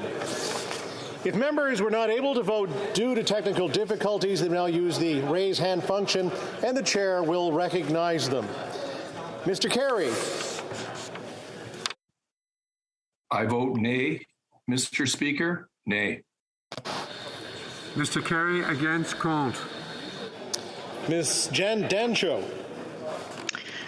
Mr. Speaker, it's never happened before, but today I voted in the wrong way, pushed the wrong button, and I tried to change my vote, but it was about 2 seconds too late. So I would just humbly ask for unanimous consent to change my vote to no.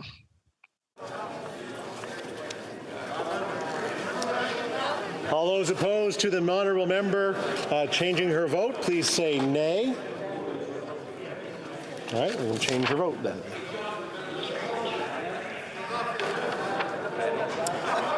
There you go. The table will now compile the results of the vote.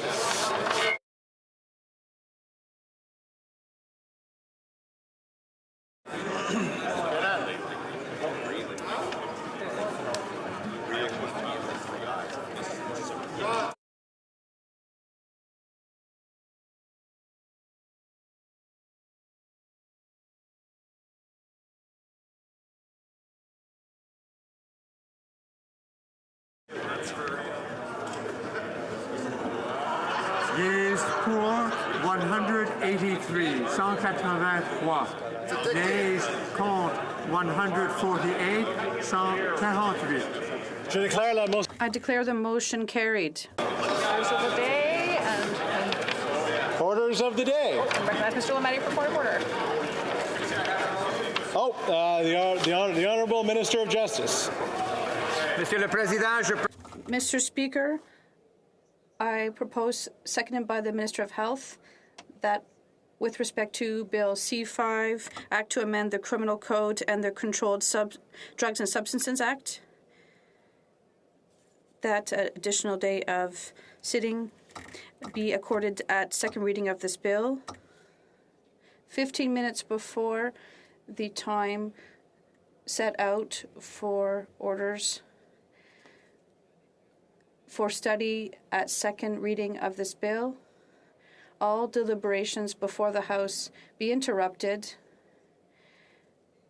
and then all necessary questions to dispose of this stage now immediately be voted on successively without any additional debate or amendment. Yep. But normally I would hear.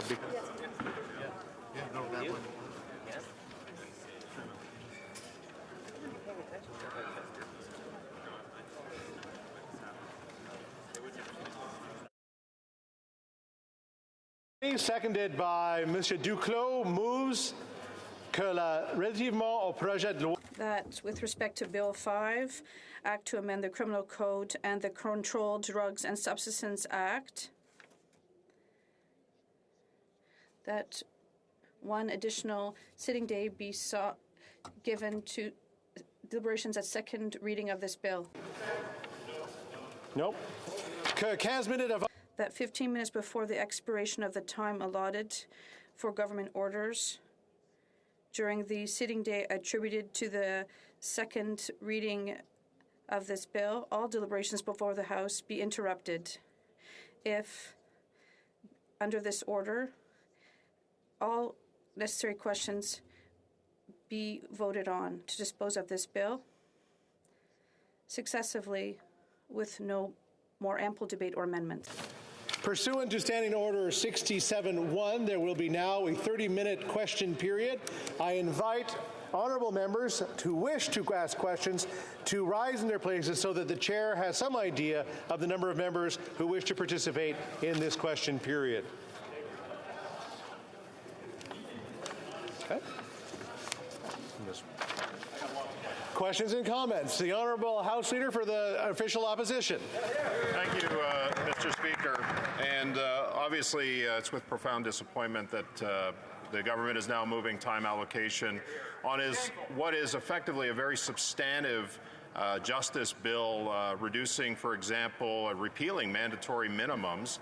What effectively they're doing, Mr. Speaker, is giving criminals a get-out-of-jail-free card at a cost to victims. And I do want to point out, too, we've dealt with this issue since December of 2021, only 4 days of debate on this substantive bill, Mr. Speaker. And I also want to point out, too, that I'm sure that the left hand will be holding the left hand on this one, because in the agreement between the NDP and the Liberals, it says both parties agree that parliamentary debate is essential, and they will identify priority bills to expedite through the House of Commons, including expediting sitting hours to allow for additional speakers. So I don't quite understand why they're not allowing 4 additional speakers on this bill, especially something so substantive. My question to the Minister of Justice is this: why is it that the Liberals and the NDP, and there's been an increase in gun crime and domestic violence in this country since this bill was introduced, why are the NDP Liberal government proposing time allocation? Why are they putting the rights of criminals ahead of the rights of victims? The Honourable Minister of Justice and Attorney General. Thank you very much, Mr. Speaker. I thank the Honourable Member for his question. Mr. Speaker, this is an important bill, and I agree with the Honourable Member that this is a substantive criminal justice reform bill, and it effectively reverses a series of policies that frankly did not work, that are being abandoned everywhere around the world, in particular the United States, which served as an inspiration for that previous Conservative government to bring in these kinds of minimum mandatory penalties. Mr. Speaker, I was in Washington last week and met with a number of bipartisan groups and think tanks working on criminal law reform.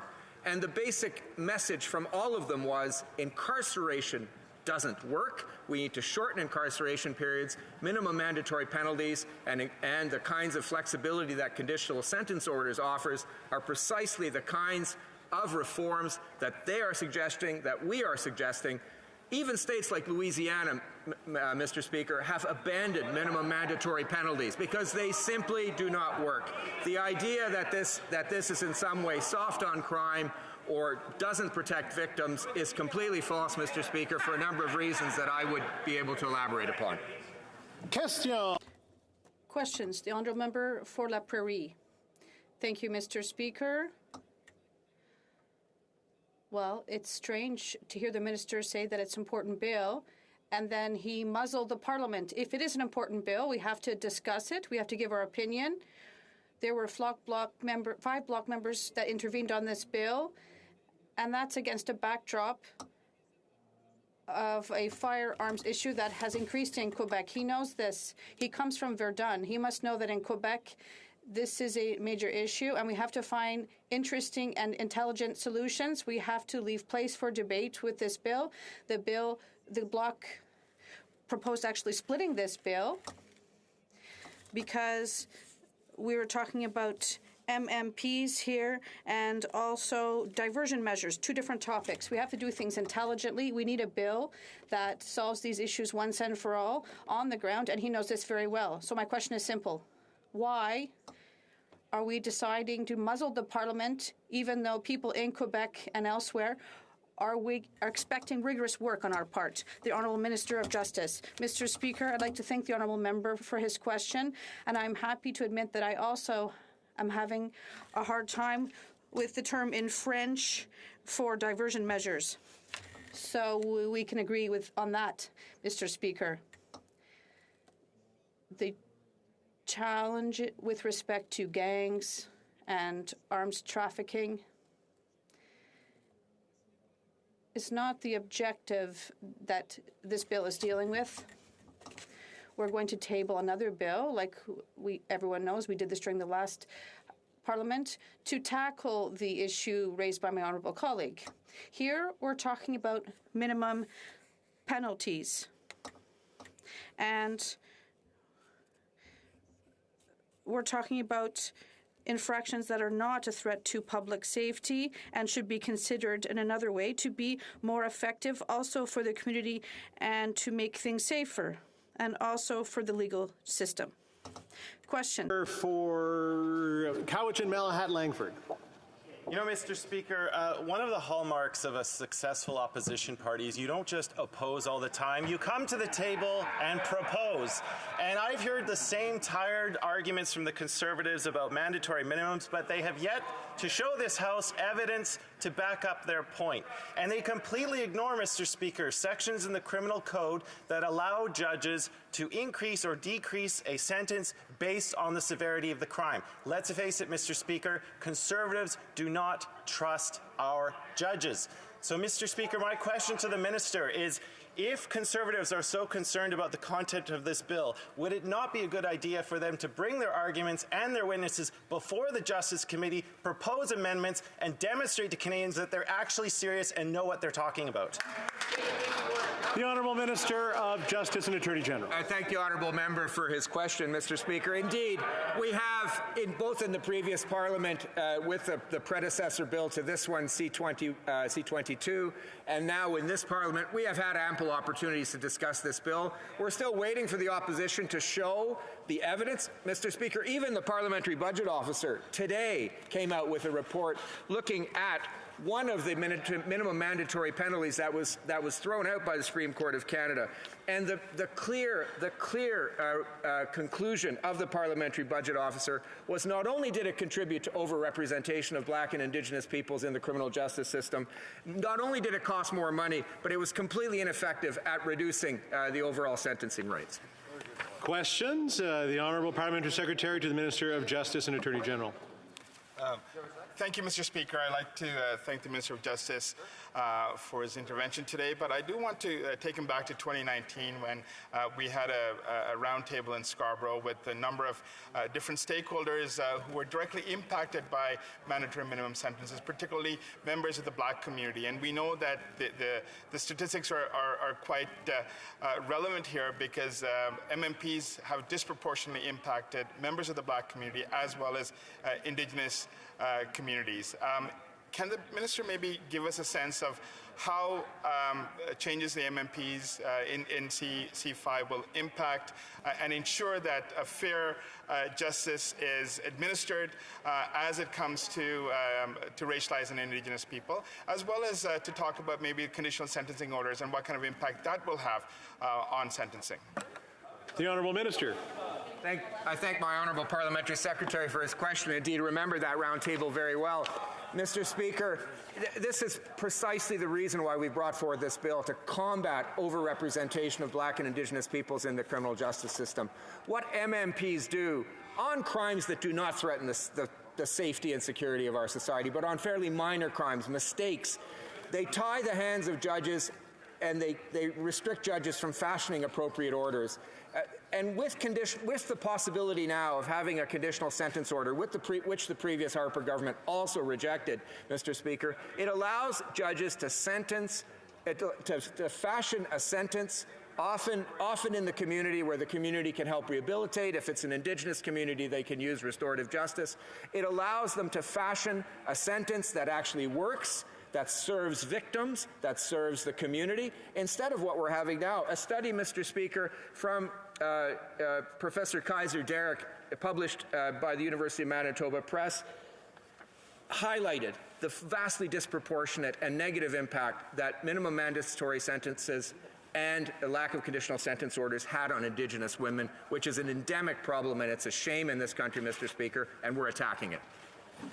Questions? The Honourable Member for Kamloops Thompson Caribou. Thank you, Mr. Speaker. Always a pleasure to rise on behalf of the people of Kamloops Thompson Caribou. Now, through translation, I heard the minister say, if I got it right, that this was tackling issues and offences that were not a threat to public safety. Well, we have reckless discharge of a firearm. That means a drive-by shooting, potentially, of an occupied residence. And first off, how is that not a threat to public safety? Secondly, the Liberals government could make this constitutional by adding a safety valve. That is, to have a mandatory minimum with an exception to address the very issues that the Minister of Justice has addressed. This is a perfect middle ground. Why won't this minister accept it?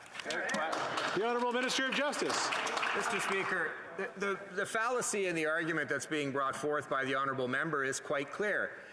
we are eliminating minimum mandatory penalties. There's still a maximum sentencing range that exists for all crimes. And the crime that he described, in the circumstances that he described, a judge would have the flexibility, the opportunity to give a serious sentence. And that's precisely what happens. What we are doing is taking away the lower end, where a person perhaps has a few too many on a Saturday night and puts a couple of bullets into the side of an empty barn. Mr. Speaker, there are differences in the way these sentences ought to happen. What we are doing, Mr. Speaker, is giving power back to the judges. Mr. Speaker, judges are the hallmark of our common law system. I don't know why the other side doesn't trust them. Order. Order. So we can hear the questions and the answers as well. So questions. The honourable member for Waterloo. Thank you, Mr. Speaker.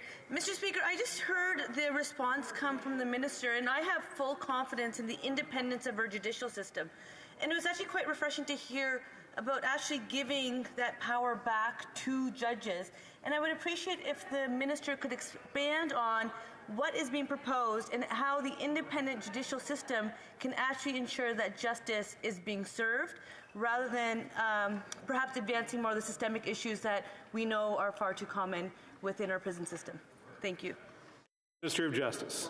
Mr. Speaker, what the bill does, and I thank the honourable member for her question, we worked a great deal together, we continue to work a great deal together on these kinds of issues.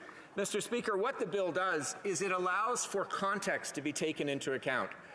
I'll give you an example. The Supreme Court of Canada has, in a ruling, allowed a sentencing judge to take into account factors for an Indigenous person in what that person's life might have helped account for the crime and what ought to be taken into account for the sentence, the so-called Gladue report. A minimum mandatory penalty, Mr. Speaker, means the judge's hands are tied with respect to a minimum mandatory penalty. Now, with this bill, the judge will be able to look at, Mr. Speaker, first of all, not having a minimum mandatory penalty, but also being able to fashion, using a conditional sentence order, the kind of appropriate treatment that a person might need if it's a health issue, if it's a social welfare issue, and get the support that they need. That better serves the community, Mr. Speaker, it better serves the victim, Mr. Speaker, and it certainly costs us less money in the criminal justice system. Questions? The honourable member for Courtenay Alberni. Mr. Speaker, Mr. Speaker, I guess my question through you to the minister is, does the minister support and agree that it's important for us to get this bill to committee so that we can then have a conversation there of how we can improve this piece of legislation and offer those suggestions that have been brought before our attention? Thank you, Mr. Speaker. The Honourable Minister of Justice.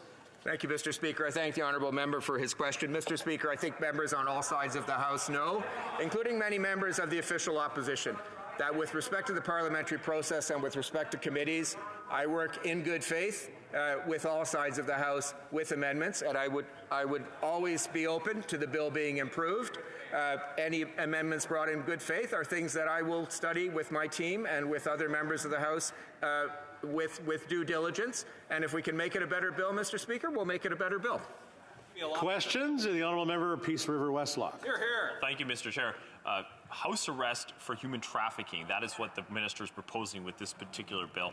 In what world does he think that house arrest is appropriate for human traffickers? Human traffickers often operate from their house. This will do nothing to intimidate or remove the issue from our streets here in Canada. Mr. Speaker, the other question I have is how in the world did he get the NDP to sign on to this? Thanks.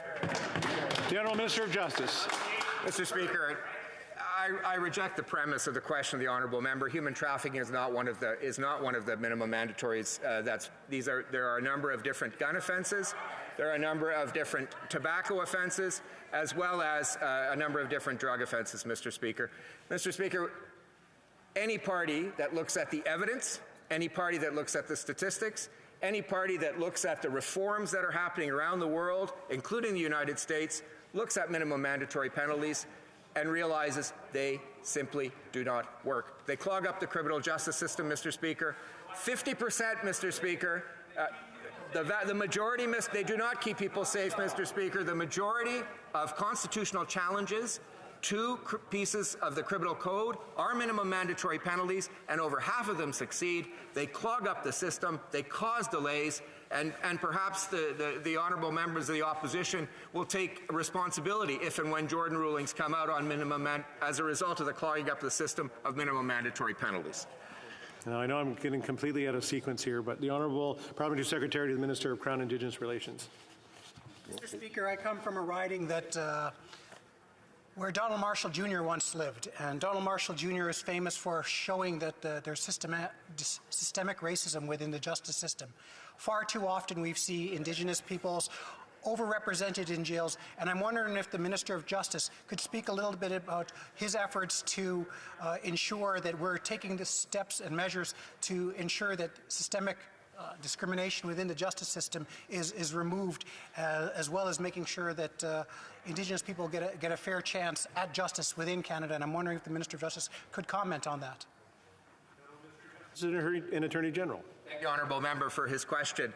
And I share his concern for making the criminal justice system better and for decreasing the systemic overrepresentation and the systemic racism, quite frankly, against Black and Indigenous peoples in the criminal justice system. This bill is a first step, Mr. Speaker, allowing more flexibility for sentencing judges through conditional sentence orders, removing minimum mandatory penalties, and creating a bias towards diverting people from the criminal justice system for simple possession offenses, Mr. Speaker.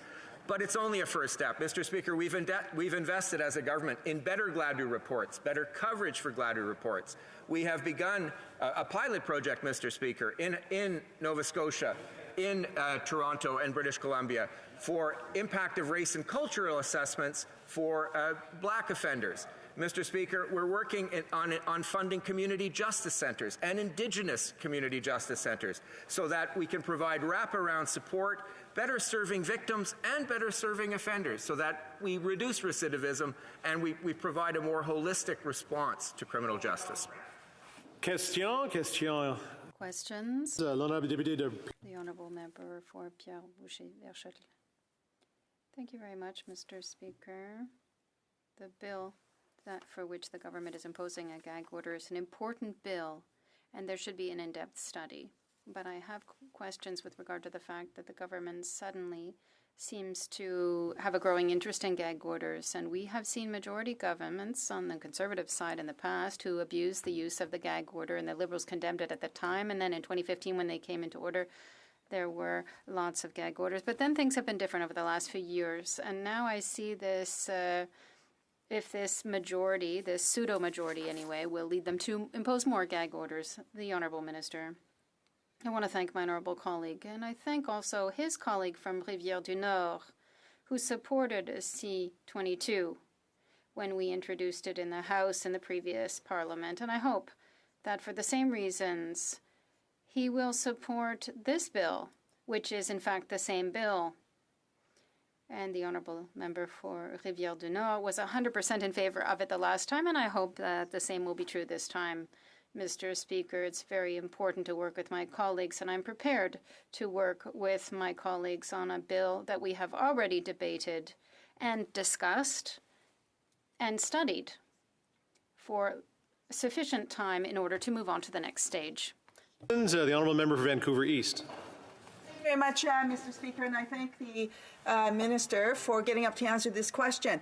He mentioned about simple possession and how one of the goals of Bill C-5 is to reduce that issue. Now, my colleague, the member from Courtenay Alberni, has actually tabled a bill, a private member's bill, Bill C-216, to address exactly that issue, and also in that process to address the crisis that is happening right now with the overdose crisis that's happening all across the country. This will save lives if we actually pass Bill 216 and actually will reduce simple possession by decriminalizing. So my question to the Minister is this: will he actually support my colleague's bill? The Honourable Minister of Justice. I thank the honourable member, Mr. Speaker, for her question. We're still studying that bill. Certainly the sentiment behind it is one that speaks well of the honourable member and for all people who would like to attack the opioid crisis and other problematic drug abuse situations in our country. Mr. Speaker, this bill isn't meant to do that. This current bill is meant to address flexibility in sentencing to reduce the overrepresentation of Black and Indigenous peoples in the criminal justice system. The fundamental challenges, if you will, that are being attacked by the private members bill and on the other side are wider than that, and I will look at that bill, as will all of my colleagues, with due diligence. Questions, and we're back in sequence here finally. The honourable member for St. Albert, Edmonton. Mr. Speaker, every single day 20 Canadians lose their life due to an opioid overdose, 7,000 Canadians a year. And yet, in the face of an opioids crisis, Bill C-5 shockingly eliminates mandatory jail time for producers and manufacturers of Schedule I drugs like fentanyl and crystal meth. Why in the world is this government making life easier for the very producers and pushers of this poison that are killing Canadians every single day? The Honourable Minister of Justice. Mr. Speaker, once again, I appreciate the honourable member's question, and I have had lovely and intellectual exchanges with him over the course of our time here since 2015. But I reject the premise of his question today. The error, Mr. Speaker, is that presuming that a judge will always give the minimum sentence. In the serious set of facts that he is describing or he is alluding to, a judge will have the power to go to the maximum in the sentence according to the circumstances involved. What we are doing in this bill is not what he is referring to. Rather, we're referring to the people who are innocently caught up or who are naively caught up in something and not necessarily the major perpetrator, or perhaps have a problematic addiction that needs to be dealt with. Mr. Speaker, that allows the sentencing judge to take those circumstances into account and fashion a sentence that fits the crime. Serious crime, Mr. Speaker, I will assure the honourable member, will always be punished seriously in this country. Question et commentaire. Point de question. The Honourable Parliamentary Secretary to the Government House Leader. Thank you very much, Mr. Speaker. You know, I found it very interesting when the minister was giving the last answer and he said that the judges would have the opportunity to go to the maximum. A heckle came from across the way from the member from Kamloops Thompson Caribou who said they'll never do it. Nothing underscores more their distrust in the justice system than what that member heckled during the answer. And that's the truth. That's what this comes down to. But my question for the minister is more simple than that. Nothing could divide conservatives and liberals more than when it comes to issues like this. Liberals, we believe in using the correctional system to rehabilitate and reintegrate people into society. Let's just, a lot of heckling going on here, so I'll let the member for Kingston Islands finish his question. I just recognized, we haven't even got going here. The Honourable Member of Kingston Islands. Nothing shows a clearer difference between liberals and conservatives than on an issue like this, Mr. Speaker. Liberals believe that the correctional institution is there to rehabilitate and reintegrate people into society when possible, whereas the conservative approach is much different. It's lock them up and throw away the key. Can the minister talk about how it is important for this government to be able to make sure that we give people who have a chance at being rehabilitated and reintegrated into society the opportunity to do that? That's a great question. The Honourable Minister. Thank you, Honourable Member, for his question. I would also refer to the heckle by the Honourable Member from the other side. In fact, with respect to the MMP. Section 95(2) of the Criminal Code that was struck down by the Supreme Court of Canada, the Parliamentary Budget Officer has said that the taking out of the minimum mandatory penalty has had no impact on the overall total amount of sentencing that has been handed out by judges. So it's false, Mr. Speaker, to say that judges always go to the minimum, Mr. Speaker. What we're doing is what the honourable member wants us to do, which is help give judges the ability to give appropriate sentences such that we can rehabilitate, Mr. Speaker. And this is the point that the honourable member is trying to make. We need to look at alternatives to incarceration. I mentioned I was in Washington. The growing consensus is that we need to reduce massively incarceration rates in order to get better outcomes for communities, in order to increase public security, in order to rehabilitate victims. That's the belief that we have, Mr. Speaker, in the criminal justice system. It is the animating belief behind this bill, and it is something which I hope honourable members will share. It is certainly shared across the United States now and in many other jurisdictions like the United Kingdom as well. Questions and comments? There you go. The honourable member for Kamloops, Thompson, Caribou. Always a pleasure to rise on behalf of the people of Kamloops, Thompson, Caribou. If I could first address the honourable member from Kingston and the Islands, I challenge him to find one case where the maximum was imposed, if that was the case.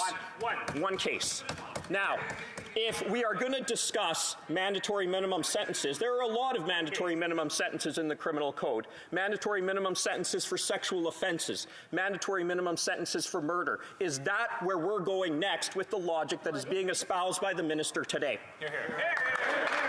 The Honourable Minister of Justice. Mr. Speaker, I thank the honourable member for his question. I obviously don't share his skepticism in the criminal justice system, and I don't share his skepticism for improving the criminal justice system based on evidence. Mr. Speaker, what we have done in this bill is we have selected roughly 20 minimum mandatory penalties that have a demonstrated impact on the overrepresentation of Black and Indigenous peoples and other racialized Canadians in the criminal justice system. That is the goal here. And it is, I think, a goal that is necessary. It helps us to identify systemic racism within the system. It helps us to achieve better outcomes for communities, for victims, but also for offenders in terms of their rehabilitation, and helps bring the justice back to the justice system, Mr. Speaker. That's what we're doing here. I hope we succeed. I hope we get the support of all members of this House. Questions, the honourable member for Pierre Boucher, Les Patriotes. Thank you, Mr. Speaker. I'd like to have the opportunity to talk to the minister again about the question I asked earlier. In the bloc, we're here in order to have a constructive approach. I think that in the bill that is before us, we have always had a constructive approach. We looked at its pros and cons and what we could do to improve it. And the problem that we have is that the government is imposing the gag order. And what we're saying is that this is problematic because it doesn't allow us to get to the bottom of the situation. Does the government think there's a constructive way to work together by imposing a gag order? The Honourable Minister. Thank you, Mr. Speaker. I want to thank my honourable colleague. He will have the opportunity to work with us in order to propose amendments. This will be possible during committee. This is not a new bill because it was tabled in the previous Parliament. We had talked about it. It was discussed here in the House. It was discussed publicly a number of times. I mentioned the honourable member for Rivière-du-Nord who took part in those discussions and debate. We will have the time in committee to look at the bill, and we will respect the parliamentary process. Got a few there. Sorry, I got a few seconds left here. The honourable member for Van. I'm going to get it, Mississauga Malton. Mr. Speaker, MMPs are part of the destructive Harper-era policies that have not deterred crime, have not kept us safer, and have clogged up our courts.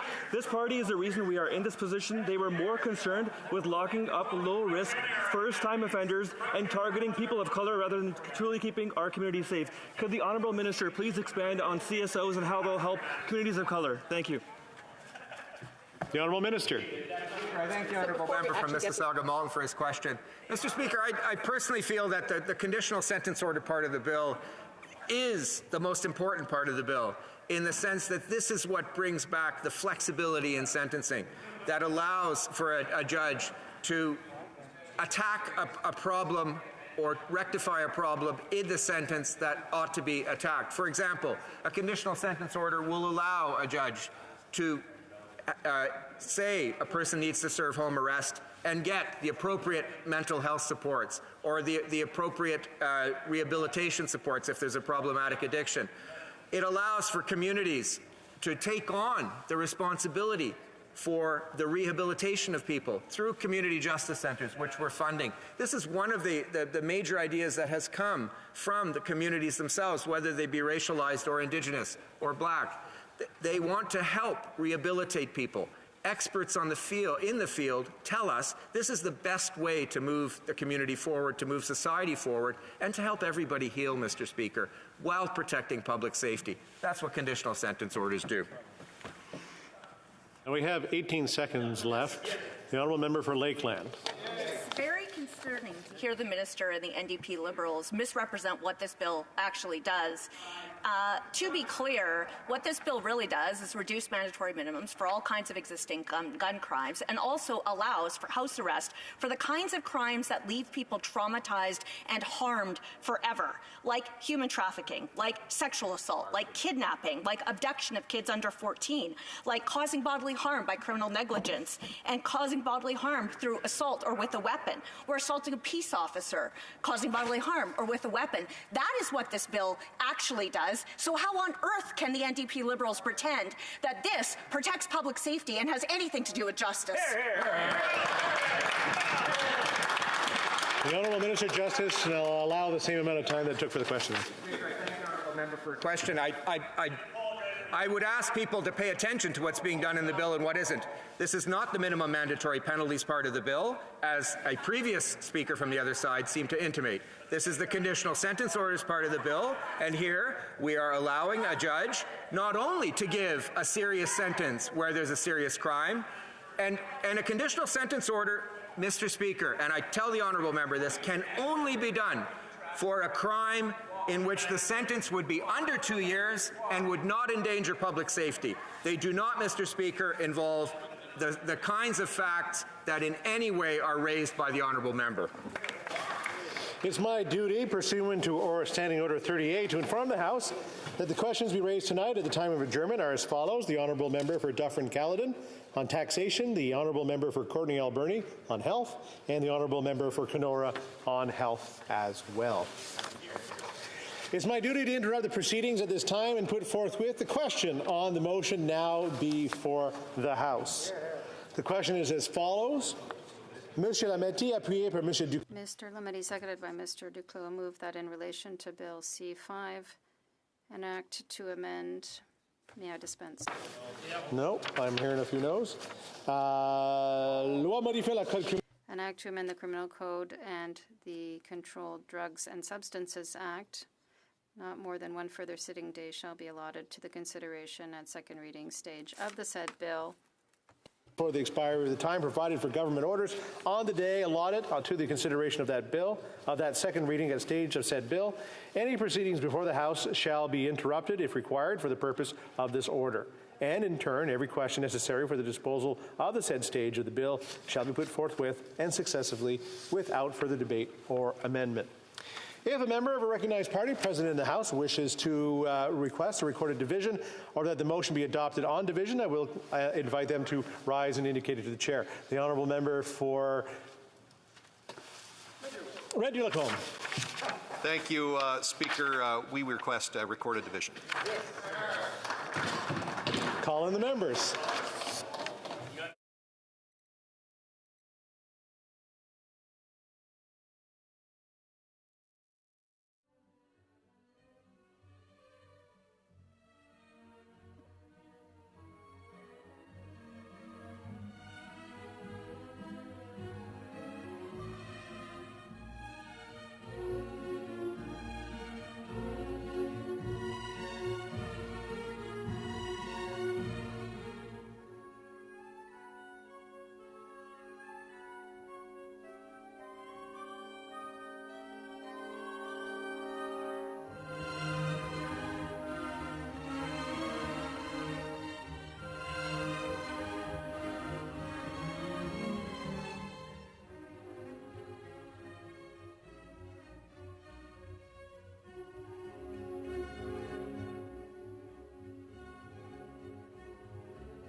I don't know why.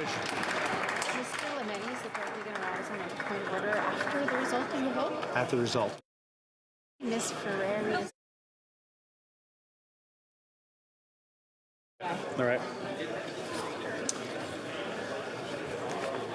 Je vois qu'une main levée. I see that there is a hand raised on Zoom. The honourable member for Rimouski-Nejet-Témiscouata-les-Basques. Mr. Speaker, just like to say that I was not able to vote in using the electronic application, so I'll let my colleagues vote, and then I will let you know what my vote will be. The question is the following one.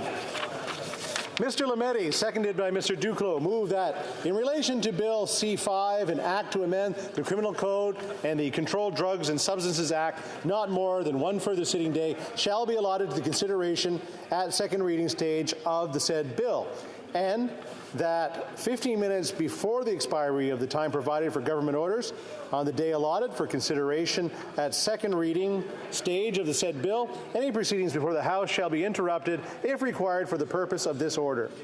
And in turn, every question necessary for the disposal of the said stage of the bill shall be put forthwith and successively without further debate or amendment. The 10-minute period for members voting electronically has started, and the House will now proceed to the vote for members participating in person. All those in favor of the motion will please rise.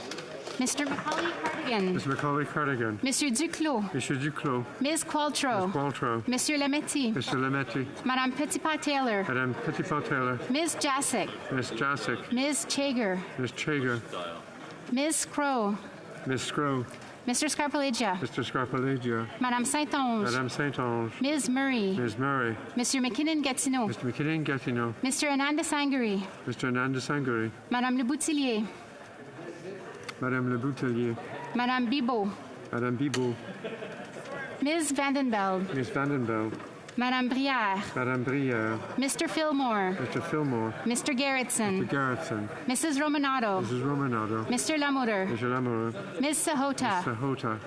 Ms. De Brussen. Ms. De Brussen. Madame Lalonde. Madame Lalonde. Ms. Dillon. Ms. Dillon. Monsieur Elkoury. Monsieur Elkoury. Mr. Fonseca. Mr. Fonseca. Mr. Hardy. Mr. Hardy. Ms. Zerowitz. Ms. Zerowitz. Mr. Beach. Mr. Beach. Mr. Badaway. Mr. Badaway. Mr. Baptiste. Mr. Baptiste. Mr. Fragiscados. Mr. Fragiscados. Mr. Chang. Mr. Chang. Madame Martinez Ferrada. Madame Martinez Ferrada. Mr. Long. Mr. Long. Mr. Maloney. Mr. Maloney. Mr. McDonald Avalon. Mr. McDonald Avalon. Mr. McLeod. Mr. McLeod. Mr. Morrissey. Mr. Morrissey. Mr. Sarai. Mr. Sarai. Mr. Sarbara. Mr. Sabara. Mr. Palowski. Mr. Palowski. Mr. Van Bynen. Mr. Van Bynen. Mr. Zuberi. Mr. Zuberi. Mr. Ali. Mr. Ali. Ms. Bradford. Ms. Bradford. Mr. Shahal. Mr. Shahal. Madame Chatel. Madame Chatel. Madame Diab. Madame Diab. Mr. Gahir. Mr. Gahir. Madame Lapointe. Madame Lapointe. Mr. Julian. Mr. Julian. Mr. Massey. Mr. Massey. Ms. Kwan. Ms. Kwan. Ms. Blaney. Ms. Blaney. Ms. Edlout. Ms. Edlout. Mr. Cannings. Mr. Cannings. Mr. Johns. Mr. Johns. Mr. McGregor. Mr. McGregor. Ms. Barron. Ms. Barron. Madame Hughes. Madame Hughes. Mr. Angus. Mr. Angus. Ms. Matheson. Ms. Matheson. Mr. Desjarlais. Mr. Desjarlais. All those opposed to the motion, please rise. Mr. Brassard. Mr. Brassard. Monsieur Paulus. Monsieur Paulus. Monsieur Deltel. Mr. Deltel. Mr. Bazan. Mr. Bazan. Mr. Chong. Mr. Chong. Monsieur Berthold. Mr. Berthold. Mr. Fast. Mr. Fast. Mr. Albas. Mr. Albas. Mr. Barrett. Mr. Barrett. Mr. Jennis. Mr. Jennis. Mr. Macaulay Edmonton West. Mr. Macaulay Edmonton West. Mr. McLean. Mr. McLean. Mrs. Stubbs. Mrs. Stubbs. Mr. Lawrence. Mr. Lawrence. Mr. Lobb. Mr. Lobb. Mrs. Gray. Mrs. Gray. Mr. Calkins. Mr. Colkins. Mr. Perkins. Mr. Perkins. Mr. Melillo. Mr. Melillo. Mr. Lake. Mr. Lake. Mr. Vidal. Mr. Vidal. Mrs. Gallant. Mrs. Gallant. Mr. Tucker. Mr. Tucker. Mr. Caputo. Mr. Caputo. Mr. Small. Mr. Small. Mr. Williamson. Mr. Williamson. Monsieur Gourde. Monsieur Gould. Mr. Steinley. Mr. Steinley. Ms. Rude. Ms. Rude. Mr. Ellis. Mr. Ellis. Madame Vien. Madame Vien. Mrs. Goodridge. Mrs. Goodrich. Mrs. Cramp Nyman. Mrs. Cramp Nyman. Ms. Ferrari. Ms. Ferrari. Mr. Stewart. Mr. Stewart. Mr. Baldinelli. Mr. Baldinelli. Mr. McGuire. Mr. McGuire. Mr. Arnold. Mr. Arnold. Mr. Cooper. Mr. Cooper. Mr. Kelly. Mr. Kelly. Mr. Kitchen. Mr. Kitchen. Mr. Vierson. Mr. Vierson. Mr. Bragdon. Mr. Bragdon. Mr. Epp. Mr. Epp. Mr. Cram. Mr. Cram. Mr. Couric. Mr. Couric. Mr. Major. Mr. Mazer.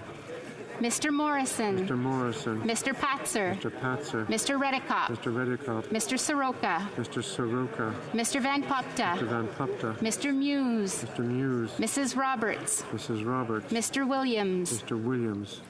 Monsieur Terrien. Monsieur Terrien. Monsieur Sainte-Marie. Monsieur Sainte-Marie. Monsieur Simard. Monsieur Simard. Monsieur Garon. Monsieur Garon. Monsieur Perron. Monsieur Perron. Monsieur Barsalou-Duval. Monsieur Barcelou-Duval. Madame Posé. Madame Posé. Monsieur Lemire. Monsieur Lemire. Madame Saint-Clair-Desgagnés. Madame Saint-Clair-Desgagnés. Madame Bérubé. Madame Bérubé.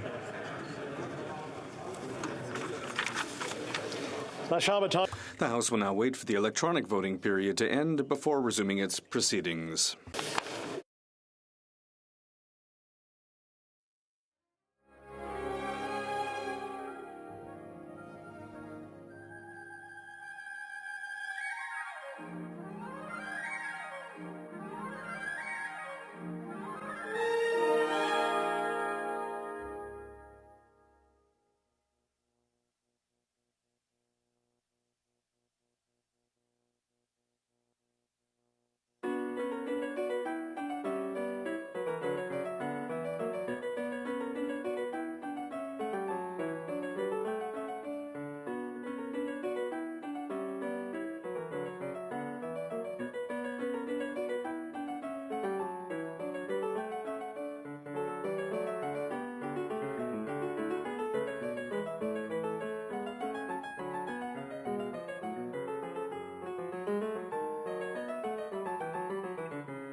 I wish to inform the House that the electronic voting period has ended.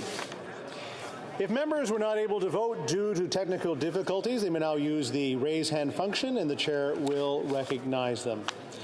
Mr. Aria. Mr. Speaker, I would like to vote yes. Mr. Aria, pour. Madame Shanahan.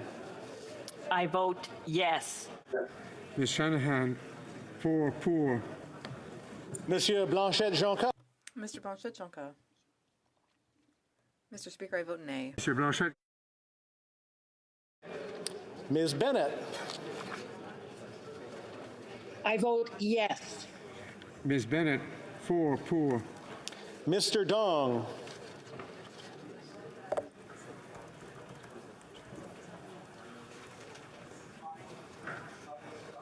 Speaker.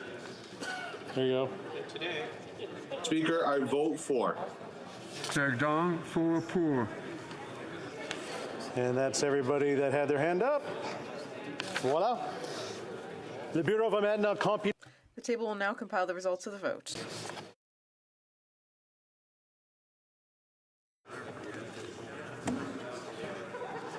Yeas pour 183, 183.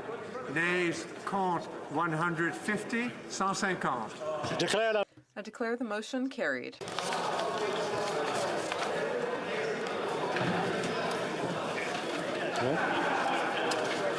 L'appel au règlement du.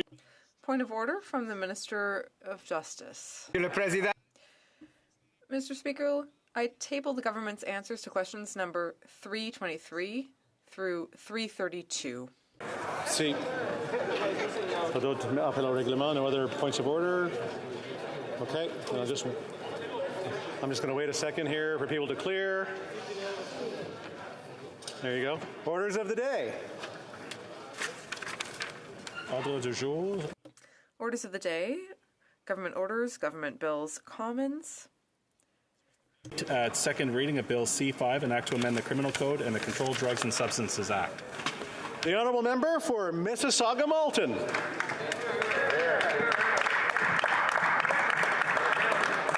Thank you, Mr. Speaker. Mr. Speaker, inscribed atop one of the great law schools of this continent is the motto, "Not under man, but under God and law." I would read these words and feel a sense of pride that ours was a nation of laws, not men, a nation of citizens, not parties, of Canadians, not liberals or conservatives. For a nation as big, as diverse as ours, our institutions, our norms, and our rules bind us together, give shape and order to our common lives, even when we disagree, especially when we disagree. But every so often comes a time to make a change, a step in a better direction, a turn of the page. Because in our very creed as Canadians, we are always striving to do better. And time has come to turn the page on Honourable member, very briefly, I have to do this before time, so I wish to inform the House that because of the proceedings on the time allocation motion, government orders will be extended by 30 minutes. The honourable member for Mississauga-Malton. Thank you. And time has come to turn the page on many mandatory minimum penalties. This was a policy that, in the end, didn't discourage crime. It certainly did not make our justice system any more fair. All it did was imprison far too many Indigenous, Black, and marginalized Canadians. The evidence is in our prison population, and the numbers are stark. Indigenous individuals represent 5% of the general population, but account for 30% of federally incarcerated inmates. This is double what it was 20 years ago. The number is profoundly higher for Indigenous women, who represent 42% of those who are incarcerated. These numbers are more exaggerated in some provinces. Black inmates represent 7.2% of the federal offender population, but only 3% of the general population. Madam Speaker, this is shameful. The reason the numbers are so high is because of sentencing laws, which focus on punishment through imprisonment. The center of this is the mandatory minimum regime. The broad and indiscriminate use of MMPs, or mandatory minimum penalties, and restrictions on the use of conditional sentences have made our criminal justice system less fair and have disproportionately hurt certain communities. This rigid, one-size-fits-all approach takes power away from judges to look at mitigating factors. I want to be very clear. This is not a soft-on-crime approach. And these are not hardened criminals we are speaking of. We are speaking of low-risk, first-time, or non-violent offenders. We are introducing legislation to amend the Criminal Code and the Controlled Drugs and Substances Act. Bill C-5 is an important step in the right direction. The legislation reforms sentencing. We are proposing to repeal MMPs of imprisonment for all drug offenses and certain firearm offenses. These MMPs in particular have been shown to have had a desperate effect on Black, Indigenous, and marginalized communities. This bill will increase the availability of conditional sentencing orders in cases where offenders do not pose a risk to public safety.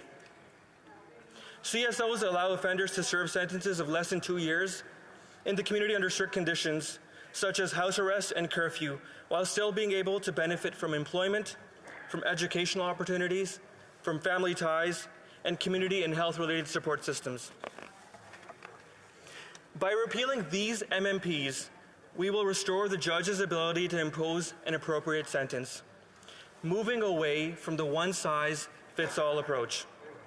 Again, Madam Speaker, this is not a soft-on-crime approach. To be clear, we are keeping some mandatory minimum policies in place. Those for murder, for sexual offenses, for impaired driving offenses, for serious firearm offenses, including those that include organized crime. The powers of judges will not be limited. In fact, we will allow them to do the job that they have been trained to do. Madam Speaker, I was in law school, and that's where I was introduced to certain principles within a justice system, certain principles that the aim of justice is not just retribution.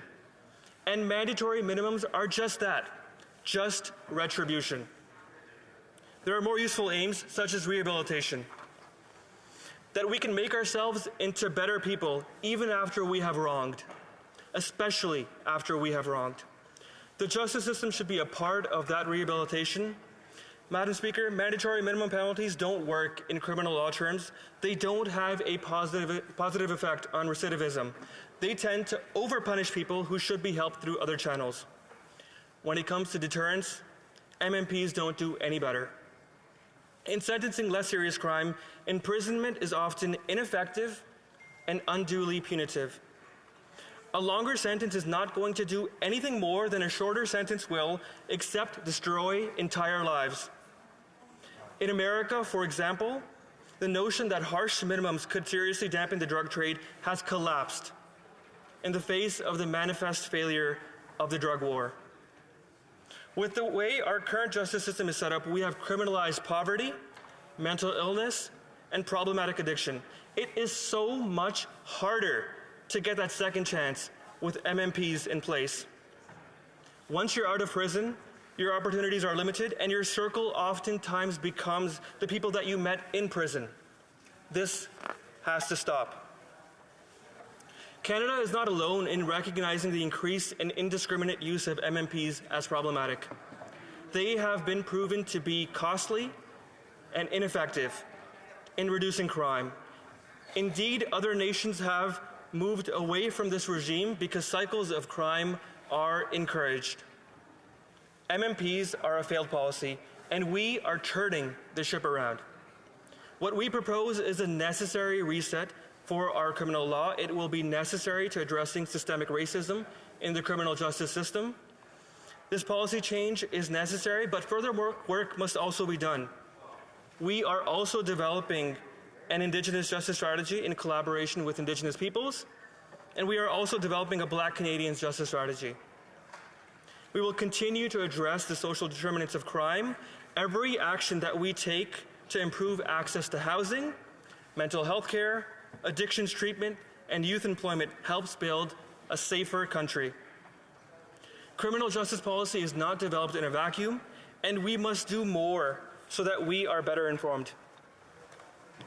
Madam Speaker, in my life, I've come to understand certain principles, certain rules, that we are not just our mistakes, that we are not just the worst thing that we've ever done. I believe we are more than that. And as a society, Madam Speaker, we should make no mistake. We won't be judged by our reason and our intelligence, by our technology and tools. We won't be judged by the towers we build. Ultimately, our society will be judged not by how we treat the powerful, the rich, and the privileged, but how we treat the poor and condemned. Thank you. Questions and comments. The Honourable Member for Kamloops Thompson Caribou. Thank you, Madam Speaker. Always a pleasure to rise on behalf of the citizens of Kamloops Thompson Caribou, and I'd like to thank my honourable colleague for his speech. He and I do agree on a number of points, one of which is that there is a necessity to keep and to lower incarceration rates for marginalized peoples. Now, where he and I part company is when he framed the discussion as one around retribution. The courts in this country have consistently highlighted the needs for denunciation and deterrence. And part of denunciation and deterrence comes by way of sentences. When we're talking about shooting at people, these are not the low-risk, first-time offenders necessarily that the honourable member highlighted. How does he reconcile those concepts? Honourable Member for Mississauga-Malton. Thank you, Madam Speaker. I'd like to thank the honourable colleague for his question. I disagree with the premise of his question. These policies have been shown through data to affect marginalized communities. And by repealing these, we are helping those communities and we're helping those individuals that were targeted to rejoin society. So the way the policies are currently set up, they are focused on retribution, and we're trying to change that. Questions and comments. The Honourable Member for Vancouver East. Thank you very much, Madam Speaker, and I thank the member for his comments. In his comments, he talked about ending the war on drugs. He talked about addressing the overdose crisis. And so from that perspective, I'd like to ask the member on whether or not he supports my colleague, the member from Courtney Alberni's private member's bill, Bill 216, where he is calling for the decriminalization of personal use, of a small amount of personal use. And that's one way to ensure that people are not criminalized. It's one way to ensure that we end the war on drugs, and is one way to ensure that we actually help save lives. The clock, okay. The Honourable Member for Mississauga-Malton. Thank you, Madam Speaker. I'd like to thank my honourable colleague for the question. I agree with the sentiment behind her question, but my speech was on mandatory minimum penalties, which is what we're here to talk about. And what I'd like to say is that this is an important step in the right direction. I'd like to actually see the data surrounding other MMPs and sort of if they're having a desperate effect on communities as well, and if we can further repeal those. Thank you. Questions and comments. L'honorable député. The Honourable Member for Pierre Boucher, Les Patriotes Verchères. Thank you, Madam Speaker. My question for my colleague across the way is, earlier I was questioning the Minister of Justice about the relevance of having imposed a gag order.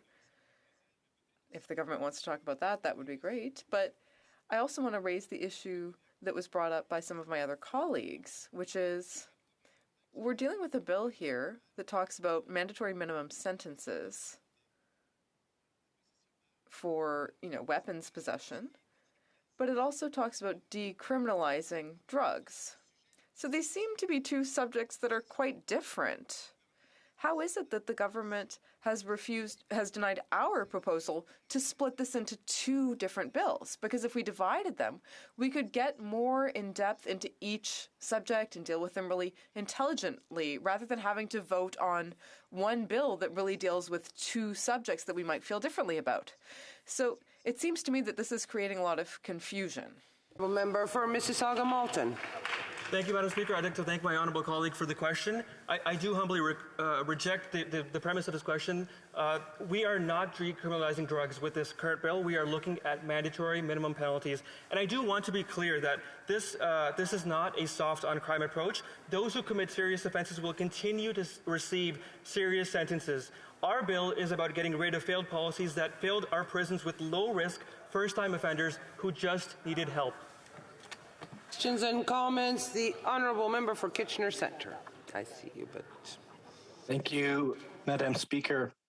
And three, I wanted to say thank you to the member for Mississauga Malton, in particular for his focus on this being about trust in the judiciary first and foremost.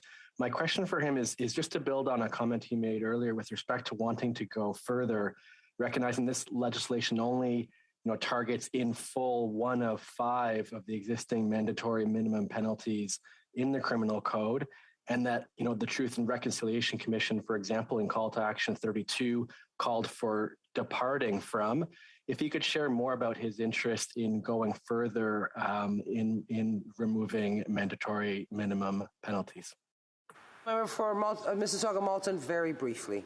Thank you, Madam Speaker. I'd like to thank my colleague from across the way for his question. Again, these proposed measures represent an important step in further addressing systemic issues related to existing sentencing policies. We know that rooting out systemic racism and discrimination cannot be accomplished with just one measure. Unfortunately, we have to move on to the next speaker, the honourable member for Denton, Mississippi, Churchill River. Thank you, Madam Speaker. Madam Speaker, when I spoke to the first iteration of this bill back in April 2021, I remarked at the time on how out of touch the Liberal government had become. If anyone from the new Liberal NDP coalition actually took time to come and speak to mayors, chiefs and councillors, or the RCMP members in northern Saskatchewan, they would know that bills like this do far more to hurt communities than to help them. When I speak to elected leaders, I constantly hear that there are violent offenders they do not want in their communities. In fact, they are searching for ways to keep them out. They wonder why these repeat offenders cannot remain in custody and why they are allowed to keep returning to victimize their communities. They are frustrated. They realize that when certain people are removed, they seem to have a time of peace and quiet. This bill will add to the frustration. Speaker, Bill C-5 eliminates mandatory minimums for offences such as robbery with a firearm, extortion with a firearm, weapons trafficking, importing or exporting knowing a firearm is unauthorized, discharging a firearm with intent, and the list goes on. The Minister of Justice just this afternoon told us that he believes that these are just minor offences. Speaker, I don't believe these are minor offences. Police officers, judges, prosecutors, and many others in the communities already do everything they can for non-violent offenders to ensure they have every opportunity to stay out of prison. Sometimes the peace of mind that comes with mandatory minimums is essential to ensure our communities feel safe and are safe. In northern Saskatchewan, there has become a concerning trend of witness intimidation, as well as increasing recruitment of young people into gangs and the drug trade. Mandatory minimums assist the police and prosecutors, ensuring the safety of witnesses. By keeping violent offenders off the street, greater opportunity is provided to engage in early intervention and to prevent criminal gang recruitment. March 17th, just last week, the Meadow Lakes RCMP Staff Sergeant Ryan Howe wrote an article in Saskatchewan Today, and I quote, "From October 1st, 2020 to March 15th, 2021, Meadow Lake RCMP responded to 66 firearm complaints. In the same time frame in 2021 to 2022, RCMP have received 30 firearms complaints. Any level of gun violence is unacceptable, and the Meadow Lake RCMP detachment is unfortunately still busy dealing with violent occurrences, while at the same time noting that this reduction in gun calls is a welcome progress. A focused, formal enforcement project led by North Battleford Provincial GIS was put in place in early 2021 to dismantle one of the gangs involved in the violence and has resulted in the following convictions." And I'll end the quote there, Madam Speaker. He goes on to list the names, the offences that they are charged with, and the sentences of several violent gang members. It is shocking that the charges include one being proposed that would no longer have minimum sentences under this bill. The Government of Canada ought to be supporting more initiatives like the one Sergeant Howe talks about, and supporting enforcement officers like him who are investing time and energy in building relationships in the communities they serve, rather than basing criminal code policy on political ideology. Speaker, I'm not an RCMP officer nor a Crown prosecutor like some of my colleagues, but when I hear from experts on the ground like this, that getting rid of mandatory minimums like those proposed in Bill C-5 would put our communities in greater danger, I tend to believe them.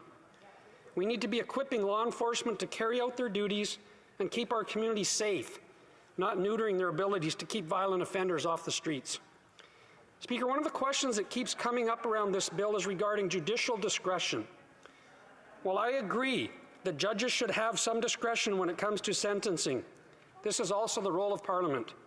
Parliament in the past have assigned not only maximum sentences, which impact judges' discretion, but also minimum sentences. This has been done with Parliament's wisdom. It is up to us and within our power to change that.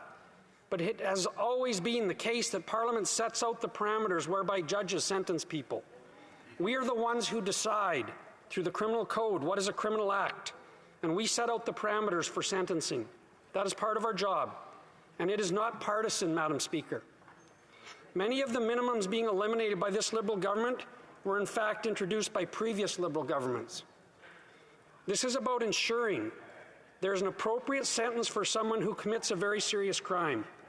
Again, as I said previously, Bill C-5 is not about minor and insignificant offences. It deals with what I would include are very serious offences, such as robbery with a firearm and extortion with a firearm. And Speaker, I haven't even begun to discuss the sections in this bill dedicated to drug-related offences. Bill C-5 would also eliminate mandatory prison time for trafficking or possession for the purposes of trafficking, importing and exporting, or possession for the purpose of exporting, and production of a substance under Schedule 1 or 2. And the example of those, Madam Speaker, are heroin, cocaine, fentanyl, and crystal meth. When I read the legislation, it seems clear to me that no one from the Liberal NDP coalition has ever sat across the table from a chief and elders pleading to get and keep these drug dealers out of their communities.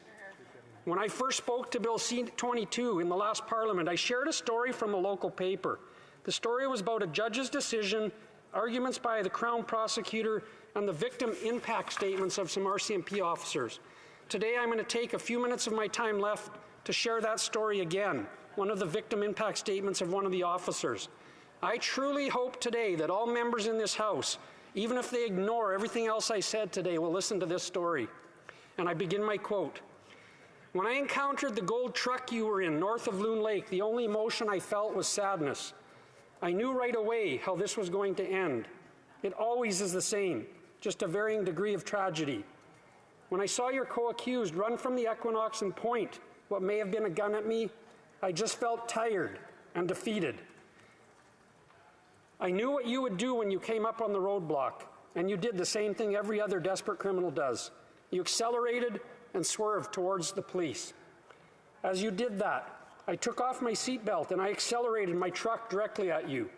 I wanted to be able to at least have the chance to maneuver in the cab if you and your fellow gang members started shooting at me. As I lined up my truck to yours head on, I fully expected to be shot, but I tried to make sure my truck would stay on a straight path and hit you, even if I couldn't steer, because you needed to be stopped.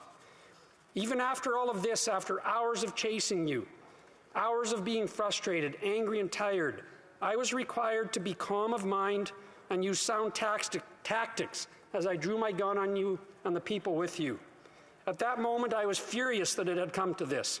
I was furious that your stupidity was causing me to miss an important family event going on right at the moment I had my gun sights on you. I was furious that I might have to shoot and kill you. I didn't shoot you. My coworkers didn't shoot you, even though we were taunted and dared to do it by the people in the truck with you. Even though your actions caused one of my coworkers to almost be run over and killed, we made sure you were safe. It was a joke and a game to you. It was life and death for me and for my partners and the public. I'm telling you that on January 17th, 2019, you were lucky to be arrested by some of the most capable and experienced police officers in the country. They showed incredible restraint and professionalism to make sure you lived to be here today. I had the opportunity to speak to Sergeant Howe after this, and he shared with me how these events had become almost routine in his world. Speaker, I'm asking members to imagine this becoming part of the daily routine. I remember having to fight back the emotion. Finally, Madam Speaker, this bill allows for greater use of conditional sentence orders for a number of offences. Allowing criminals who commit violent acts to serve their sentences on house arrest puts communities in my riding at risk. In closing, I have 1 minute left, Madam Speaker. It's 5:45 and I have to stop the debate. My apologies. My apologies. Comme il est 17h45. It is 5:45. In accordance with the order adopted earlier today, it is my duty to interrupt deliberations and now hear anything necessary to dispose of the second reading stage of the bill. By Ms. Bibeau. Moved that Bill C5, an act to amend the Criminal Code and the Controlled Drugs and Substances Act, be now read a second time and referred to the Standing Committee on Justice and Human Rights. If a member of a recognized party present in the House wishes to request a recorded division or that the motion be adopted on division, I would invite them to rise and indicate it to the chair. The Honourable Leader of the Opposition. I request a recorded division, Madam Speaker. Thank you. Accordingly, pursuant to order made on Thursday, November 25th, 2021, the division stands deferred until Thursday, March 31st, 2022, at the expiry of the time provided for oral questions. The Honourable Parliamentary Secretary of the Government House Leader. Yes, Madam Speaker, there have been discussions amongst the parties, and if you seek it, I think you'll find a unanimous consent to adopt the following motion. That A, pursuant to subsection 5.1 of an act to amend the Criminal Code, medical assistance in dying, and a special joint committee of the Senate and the House of Commons be appointed to review the provisions of the Criminal Code relating to the medical assistance in dying and their application, including but not limited to issues relating to mature minors, advance requests, mental illness, the state of palliative care in Canada, and the protection of Canadians with disabilities. B, pursuant to subsection 5(2) of the Act, 5 members of the Senate and 10 members of the House of Commons be members of the committee, including 5 members of the House of Commons from the governing party, 3 members of the House of Commons from the official opposition, and 2 members of the House of Commons from the opposition who are not members of the official opposition, with 2 chairs of which the House co-chair shall be from the governing party, and the Senate co-chair shall be determined by the Senate. C, in addition to the co-chairs, the committee shall elect 3 vice chairs from the House, of whom the first vice chair shall be from the Conservative Party of Canada, the second vice chair shall be from the Bloc Québécois, and the third vice chair shall be from the New Democratic Party. D, pursuant to subsection 5(3) of the Act, the quorum of the committee be 8 members whenever a vote, resolution, or other decision is taken, so long as both the Houses and 1 member of the governing party in the House, 1 from the opposition in the House, and 1 member of the Senate are represented, and that the joint chairs be authorized to hold meetings to receive evidence and authorize the printing thereof whenever 6 members are present, so long as both houses and 1 member of the governing party in the House, 1 member from the opposition in the House, and 1 member of the Senate are represented. E, the House of Commons members be named by their respective whip by depositing with the Clerk of the House the list of their members to serve on the committee no later than 5 sitting days after the adoption of this motion. F, changes to the membership of the committee on the part of the House of Commons be effective immediately after notification by the relevant whip has been filed with the Clerk of the House. G, membership substitutions on the part of the House of Commons be permitted if required in the manner provided for in Standing Order 114(2), and that they may be filed with the clerk of the committee by email. H, until Thursday, June 23, 2022, where applicable to a special joint committee, the provisions contained in paragraph R of the order adopted by the House on Thursday, November 25, 2021, shall also apply to the committee. I, the committee have the power to sit during sittings and adjournments of the House. report from time to time to send for persons, papers, and records, and to print such papers and evidence as may be ordered by the committee. III, retain the services of expert professional, technical, and clerical staff, including legal counsel. Roman numeral 4, appoint from above among its members such subcommittees as may be deemed appropriate, and to delegate to such subcommittees all or any of its powers except the power to report to the Senate and the House of Commons. Roman numeral 5, authorize video and audio broadcasting of any or all of its proceedings, and the public proceedings be made available to the public via the Parliament of Canada's website. J, pursuant to subsection 5.5 of the Act, the committee submit a final report of its review, including a statement of any recommended changes to Parliament no later than Thursday, June 23, 2022, and K, pursuant to subsection 5.6 of the Act, following the tabling of the final report in both houses, the committee shall then expire, and that a message be sent to the Senate requesting that the House to unite with this House for the above purpose, and to select, if the Senate deems advisable, members to act on the proposed special joint committee. Thank you, Madam Speaker. Que tous ceux qui s'opposent à ce que l'honorable... Will all those opposed please say nay? La Chambre... The House has heard the text of the motion. All those opposed will please say nay. Carried. Mr. Lamarck. The Honourable Parliamentary Secretary to the Government... the Honourable Member for Peterborough-Kawartha.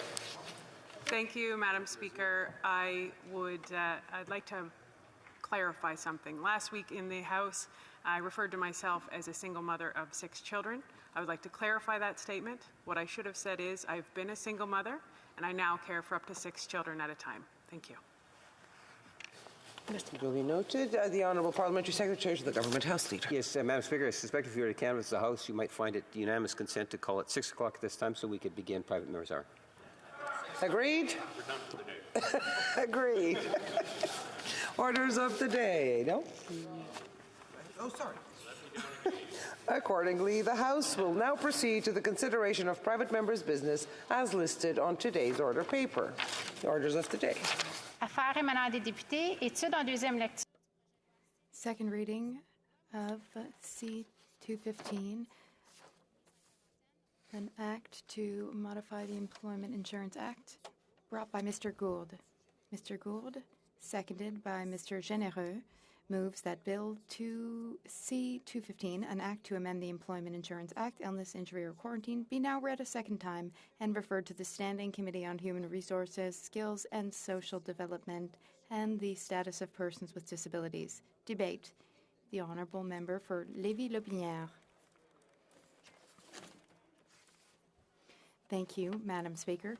It is an honor for me to rise to speak to my private member's bill, Bill C-215, which changes the number of weeks for health benefits in employment insurance. This bill proposes to increase from 15 to 52 weeks the ability of Canadians who qualify for sickness benefits to use additional weeks for recovery or convalescence, with a minimum of financial security in the case of serious illnesses such as cancer and other illnesses that require a long period of time to recover. Madam Speaker, this debate is not new in this chamber. All parties have tabled similar bills over the last few parliaments, which shows some level of unanimity among MPs. But the devil is in the details. Even with positive support from the House, we absolutely need the support of the Liberal government in order to get royal recommendation, because there are financial aspects of this bill. Madam Speaker, the Parliamentary Budget Officer carried out a study in 2019 and in March 2022, proving that this is an affordable bill with a reasonable cost that would be shared between Canadians and employers in Canada. According to the study, 151,000 Canadians per year require over 15 weeks of sickness benefits for recovery.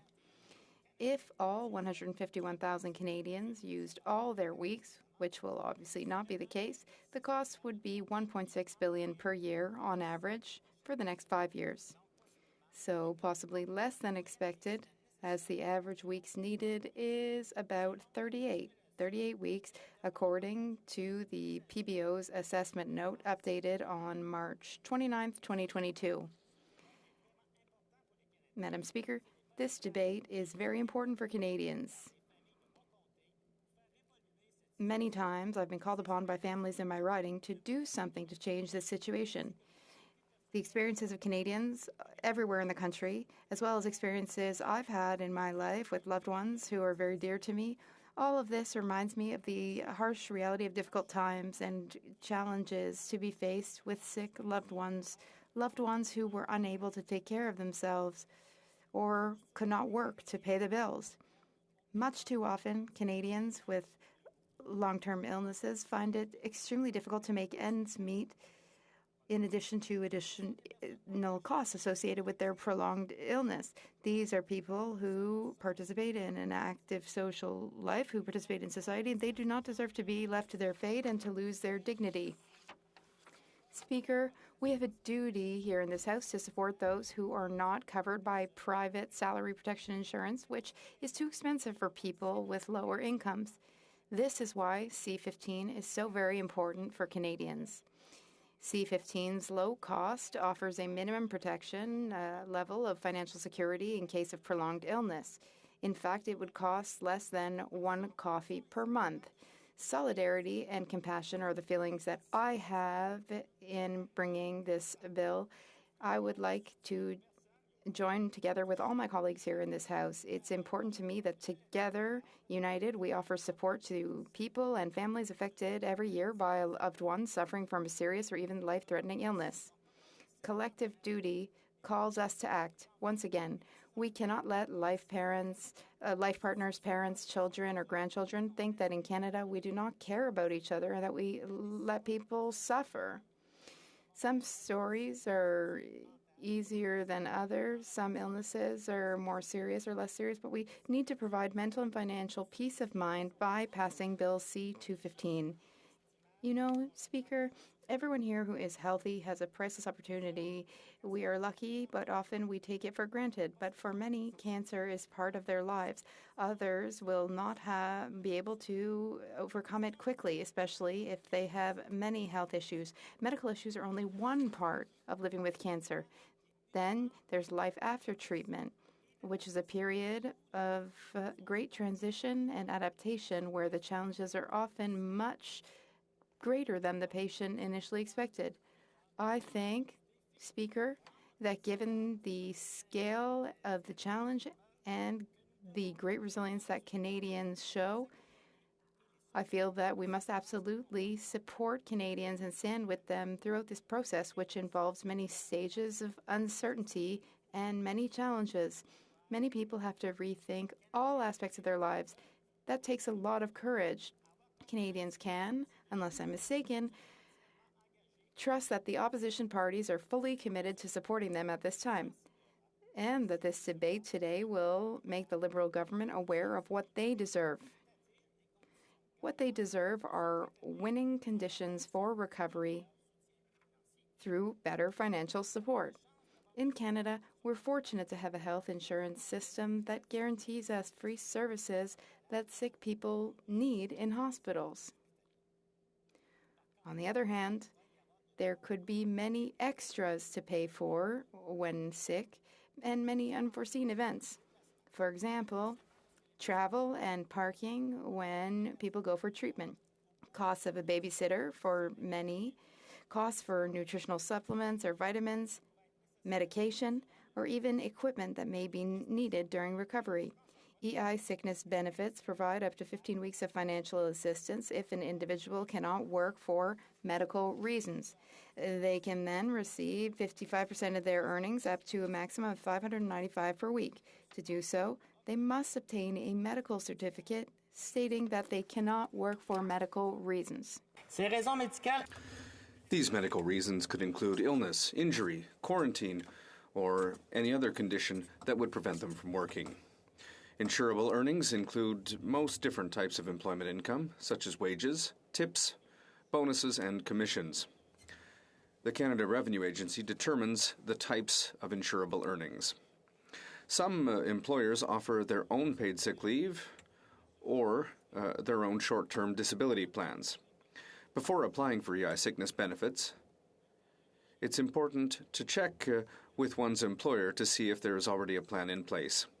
If the medical condition is likely to be long-term or permanent, individuals may be eligible for other benefits, such as Canada Pension Plan Disability Benefits or Quebec Pension Plan Disability Benefits. Mr. Speaker, I would like to bring to your attention and to the attention of my colleagues a very important report on EI sickness benefit policies that was presented at the Multi-Stakeholder Policy Roundtable on September 4th, 2019. This roundtable in 2019 brought together a variety of stakeholders with an interest in sickness and disability benefits policy in Canada. This initiative was co-organized by the following organizations: the Canadian Cancer Society, the Canadian Labour Congress, Cystic Fibrosis Canada, Diabetes Canada, the Heart and Stroke Foundation, the Multiple Sclerosis Society of Canada, and the Neurological Charity of Canada. The discussions at that roundtable followed an initial discussion which took place at a similar forum held in 2015, and that was an update on the state of health benefits in Canada. A notable difference between the 2019 roundtable and the 2015 forum was that the 2015 discussion took a more holistic view of the available supports, while the 2019 session focused primarily on making recommendations regarding employment insurance benefits. According to the 2019 Roundtable report, 6% of Canadian workers will suffer from a health problem that will require them to change their work situation, and that includes by being absent from work for an extended period of time, moving from full-time to part-time work, or perhaps leaving the labor market altogether. The paper also highlights the need for a comprehensive review of the needs of Canadian workers who are living with illness or with a disability. In particular, two of the conclusions should be noted. They focused on the following points. First, the need for better coordination within government and between the various levels of government, particularly when it comes to research. And second, the requirement to increase basic access to support programs. Mr. Speaker, I would also like to bring to your attention a very important point that was also raised during debate on the former Bill C-265. And that is that there is a lot of inconsistency in how programs are administered. And the most blatant example is where a patient is only entitled to a maximum of 15 weeks of disability sickness, but a family caregiver can get up to 26 weeks. Mr. Speaker, offering 52 weeks seems to be maybe too much, at least according to some. But I'd like to point that no one has ever gotten rich by being sick, and especially not at just 55% of their salary over the short or the medium term. When you're dealing with cancer, or when a loved one is dealing with cancer, as I've experienced, 15 or 26 weeks is not enough, and I don't need an expert to tell you that, Mr. Speaker.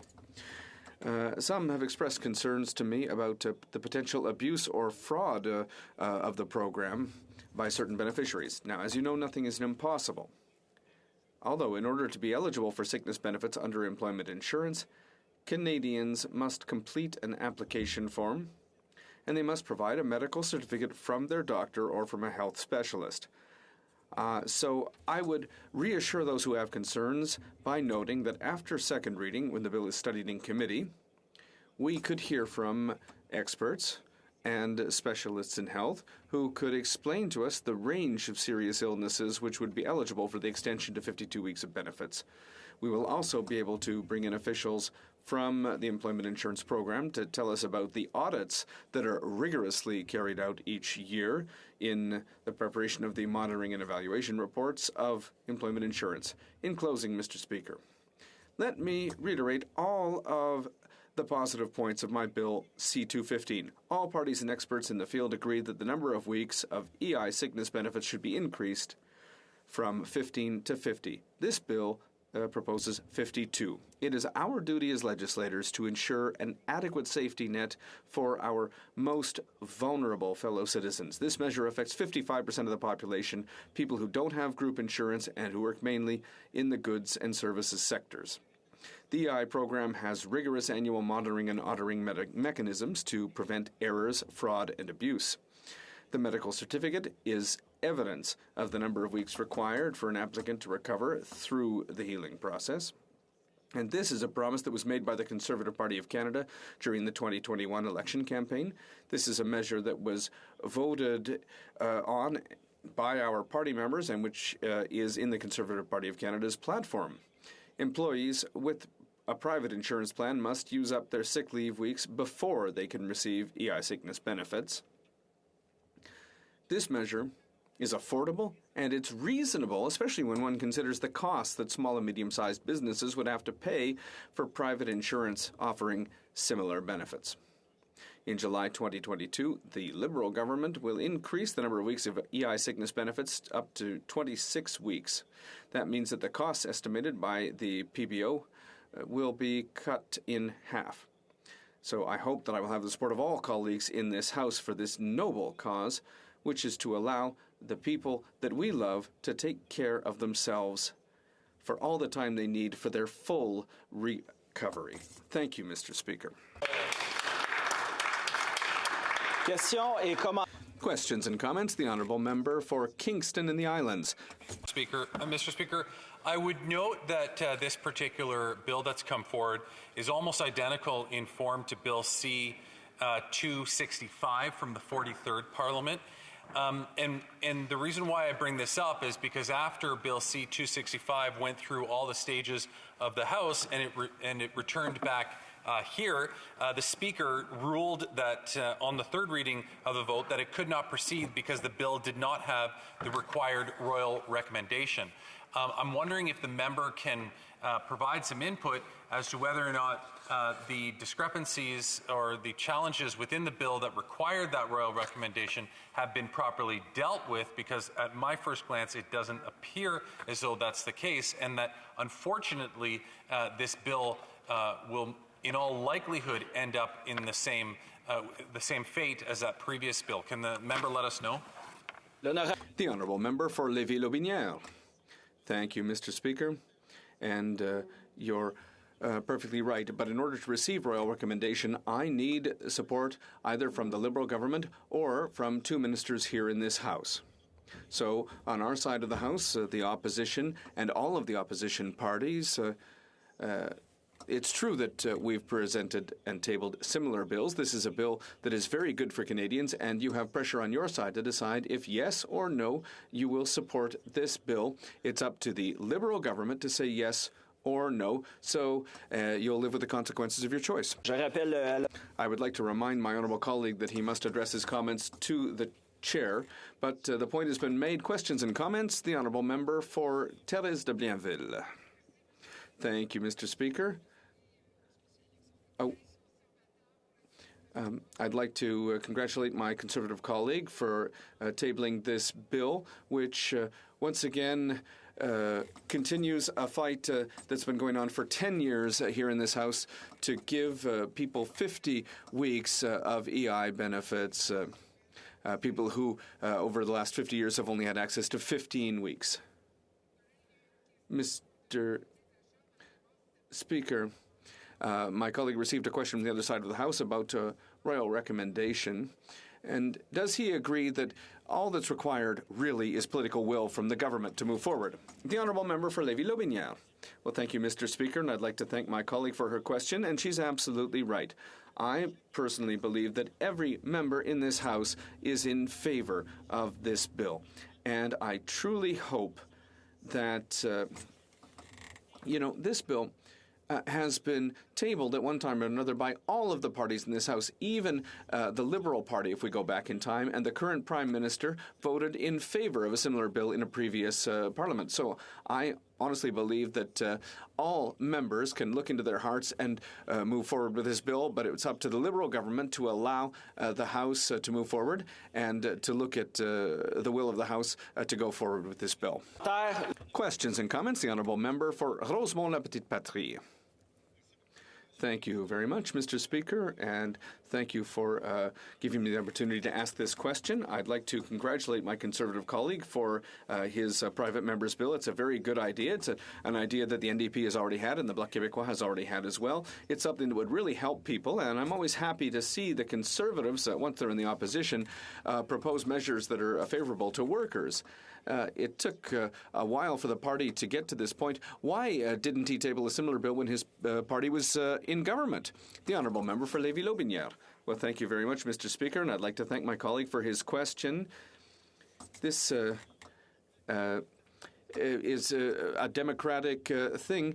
This measure was proposed by a Conservative association in Quebec. It's now in the platform of the Conservative Party, and we are going to go ahead with it. And I would also like to thank the Bloc and the NDP for their support for this bill. I know they have proposed similar bills, and I think it's really time that we move forward. Questions and comments? Time for a very brief 15-second question. The Honourable Member for Mégantic-l'Érable. Thank you, Mr. Speaker. So a very brief 15-second question. I would like to ask my honourable colleague, why was he motivated to table this bill? I know in my riding we've seen so many cases of people who found themselves with nothing, who have been fighting for their lives, but who haven't been able to pay for their living expenses. Is my colleague motivated by that kind of case? The Honourable Member in 15 seconds. Well, Mr. Speaker, I personally have seen this kind of process. We went through something similar in my own family. My partner had to deal with cancer, and without the support of our friends and family, we would have had a very difficult time getting through that year, and it was a very difficult year. Resuming debate, the Honourable Parliamentary Secretary to the Labour Minister. I want to thank the Honourable colleague for his speech and for his story and for his words. And I want to thank you for the opportunity to speak to this proposed amendment. Mr. Speaker, our employment insurance program is there to support Canadians when they are unable to work or unable to find work. Over the past several decades, governments have amended the EI Act to adapt to Canada's changing employment environment. In that same tradition, the bill we are debating today seeks to change an existing program to address evolving circumstances. But we need to ensure that any amendments to the EI Act are considered in the full context of the new reality. Please allow me to outline some of the reasons why the Minister of Employment, Workforce Development and Disability Inclusion opposes Bill C-215. Parliament has already approved an extension of EI sickness benefits from 15 to 26 weeks. We are working hard to implement the extension this summer to better support Canadian workers. In contrast, an extension of EI sickness benefits from 15 to 52 weeks, as proposed in this bill, would incur an estimated incremental cost of over $2 billion per year, which is $1 billion more per year than the extension to 26 weeks. It could impact labour market attachment and participation by providing additional income support to many workers who are not expected to return to work, and could result in a drop in employer-provided sickness benefit coverage, leading to more claims against the EI program. Sickness benefits within the EI program are a short-term income replacement for temporary work absences due to illness, injury, or quarantine. When Canadians are facing illness or injury, they deserve to feel confident that the EI program is financially supporting them and protecting their jobs as they recover. Unfortunately, we recognize that some workers use the maximum number of weeks of EI sickness benefits available to them before they are healthy enough to return to work. A worker who needs more time to recover from an illness should not have the added burden of coping with financial stress, which is why in Budget 2021, our government pledged to extend EI sickness benefits from 15 to 26 weeks. The permanent extension of the EI sickness benefits expected to be in effect by the end of this summer will provide Canadians with additional time and flexibility to recover and return to work. Other supports are available to workers who may be eligible for longer-term illness and disability, including the Canada Pension Plan Disability Benefit, benefits offered through private and employer insurance, and financial supports provided by provinces and territories.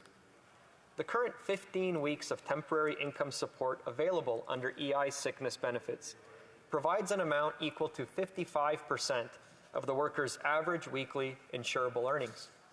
In 2022, this maximum weekly amount is $638. In 2019 and 2022, on average, workers used approximately 10 weeks of EI sickness benefits. However, just over 1/3 of workers used the full 15 weeks of sickness benefits available.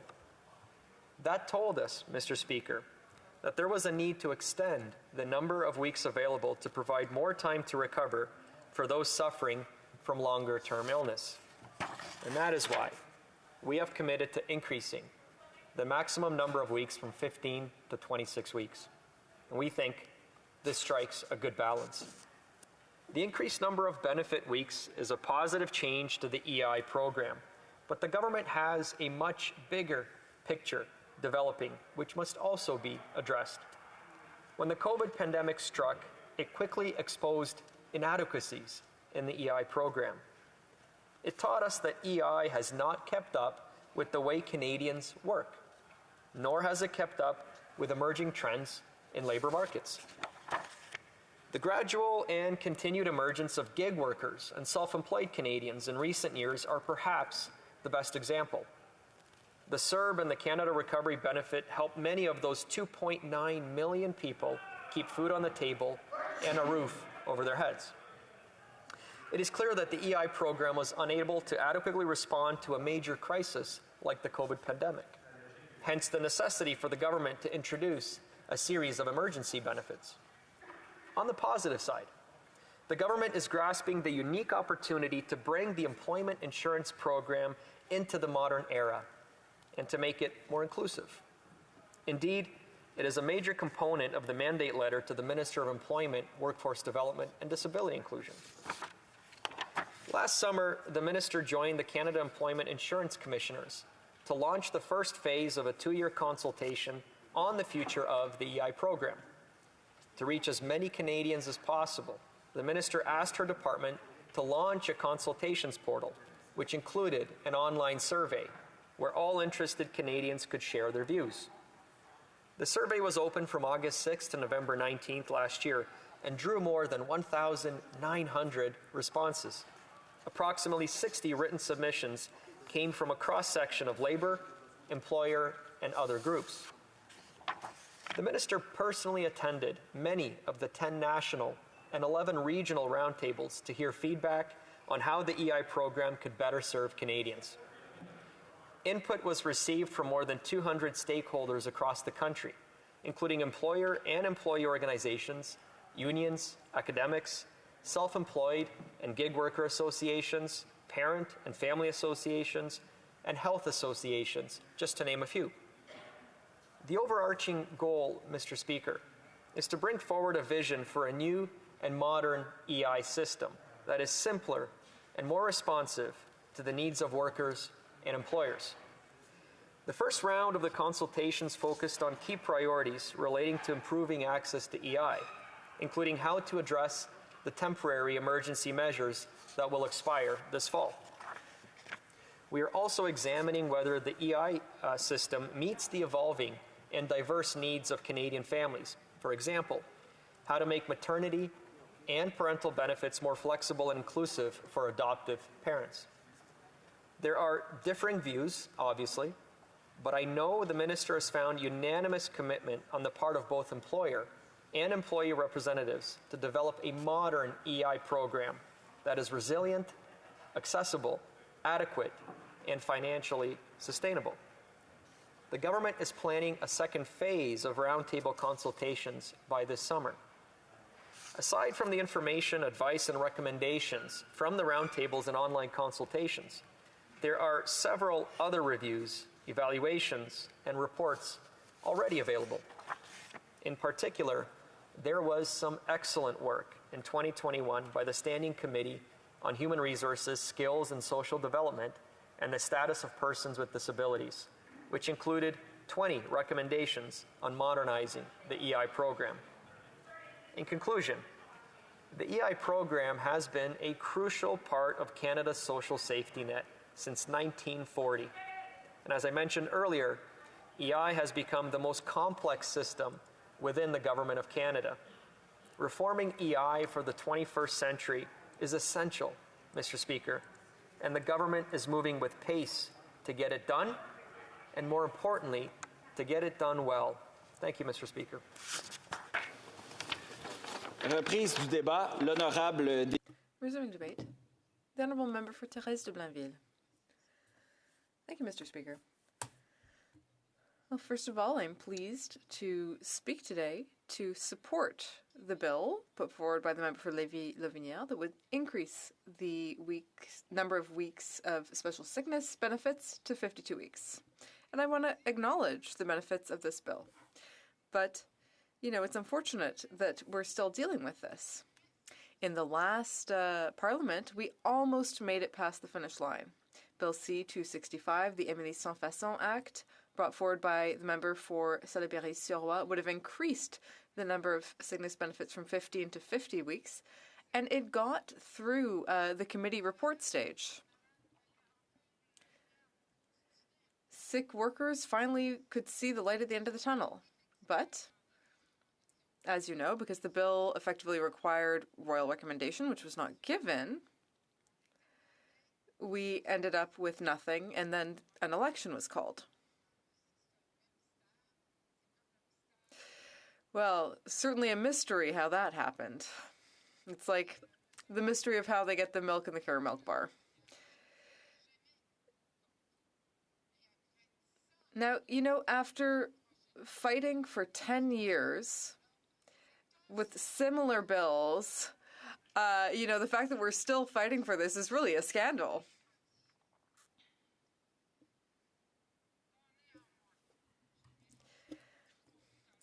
Now, I won't talk too much about the history of this bill. I'll turn to the future instead. This would mean that sick workers would be able to take an optimistic view of their future. It would give them the tools they need to heal with dignity. Supporting this bill is a question of consistency and respect for others. First of all, consistency. This bill aims simply to give sick workers the time they need to heal while being able to maintain their job and have a reasonable, decent income. Benefits need to apply to all types of illnesses because, of course, some illnesses require more time to heal. When these benefits were set up, 82% of workers needed more than 16 weeks to be able to heal before they could go back to work. So when the bill initially created 15 weeks, that was already insufficient. It had already been proven that sick workers needed more time than that to heal.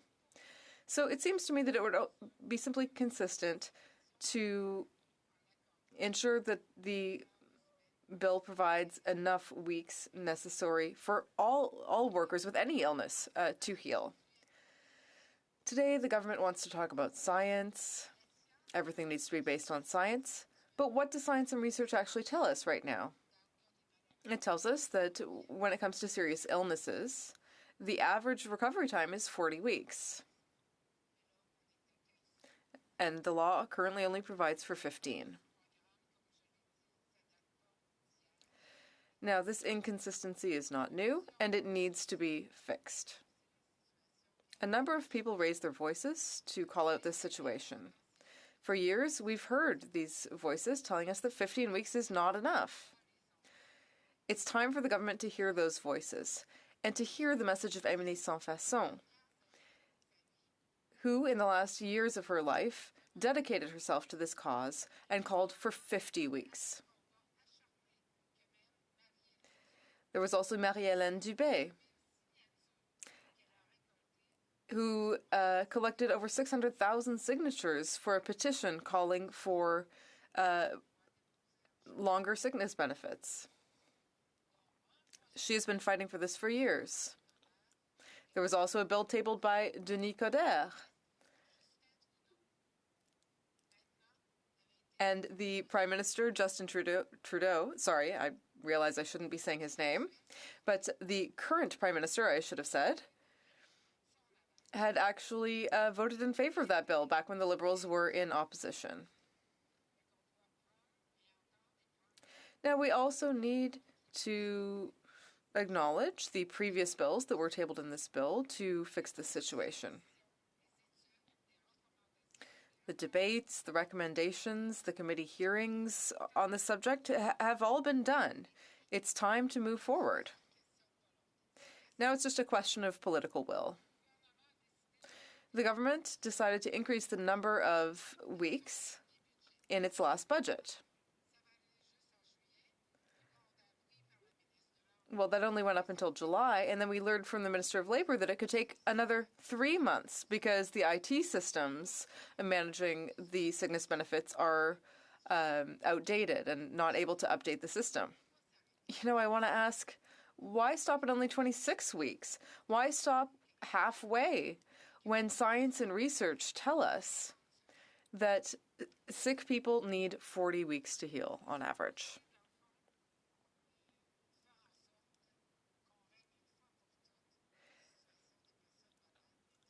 We need to solve this problem once and for all to help these workers who contribute to EI every week and who then get sick and need help.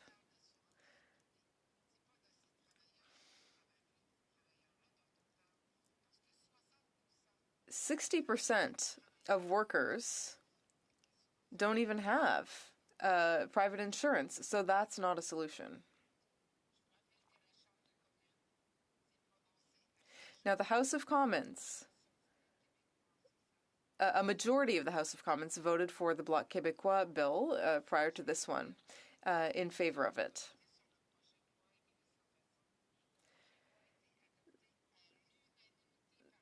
The bill was unanimously adopted by the committee, in committee hearing, with, and it was expedited, and it was adopted without amendments. Now, how are we to live in a respectful society? It's a question of compassion. Workers need to have the means to be able to recover without worrying about their finances. We've heard all kinds of horror stories. Some people need to use up all of their savings. Others need to remortgage their houses simply to be able to get by financially. Some manage to get through because they have a good family support network and good savings, but others are left by the wayside. It just doesn't make sense, Mr. Speaker. We can't leave people in that type of situation. From the beginning of this Parliament, the government has tried to convince us that it needs to solve healthcare problems by trampling on provincial jurisdiction. But here it has an opportunity to take a real significant step that will have an impact on people's health while not trampling on provincial jurisdiction. What a great opportunity. Will the government seize it? I would appeal to their compassion. We need to allow workers to have the time they need to heal with dignity. It's a question of justice. This is money that belongs to the workers, that they contributed to the EI system. A worker who contributed to this system throughout their entire life and who then gets sick should be entitled to a sufficient number of weeks of benefits so that they can heal. It's as simple as that. The workers contributed the money, and they should have access to it. The government is saying it's too expensive, but it's not $2 billion, it's only $1 billion. The Parliamentary Budget Officer said that around $1.1 billion would be approximately the annual annual price tag. The government's going to be spending billions and billions in its next budget on other issues, and they should be able to invest $1 billion to correct this serious injustice. The previous colleague spoke about reforming EI. Well, reform has been called for years. The Liberal government committed to do it back in 2015. Now is the time to act. It had two opportunities, budget and EI reform, and this should be done now. It shouldn't wait until tomorrow. Thank you, Mr. Speaker. Prise du débat, l'honorable. Resuming debate, the honourable member for Rosemont-la-Petite-Patrie. Thank you very much, Mr. Speaker. I don't know if I will be calling you Mr. Speaker when we're outside of the House. So we'll see if we continue that tradition. But I want to thank you for allowing me to speak on this. You know, it's not every day that I rise in this House to say that I agree with the member for Lévis-Lotbinière. But, you know, it happens. Now, I might not make it a habit, so don't get used to it. But I do want to thank the Bloc member as well for the remarks. I think that we should be able to get, if not unanimity, at least a general consensus on the need to move forward with a bill like this, which a lot of political parties, in fact, every political party in this House at one time or another, have supported. I think there is a consensus because this is simply the right thing to do for people who are sick and who need support, who need the social safety net to be there for them. Of course, there are a lot of people who have fought to increase the number of weeks of special sickness benefits over the years. I would be remiss if I didn't mention the union movement here. The CSQ and many other unions were involved, as well as community organizations who have all called for these modifications. I also want to call out or shout out to exceptional women who fought and in one case continue to fight for this. The late Émilie Sans-Façon, who worked extremely hard to increase the number of weeks.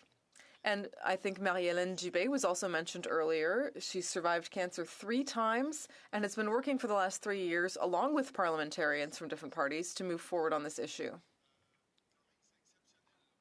And this really is exceptional to see citizens, private citizens, gathering hundreds of thousands of signatures on a petition to increase the number of weeks.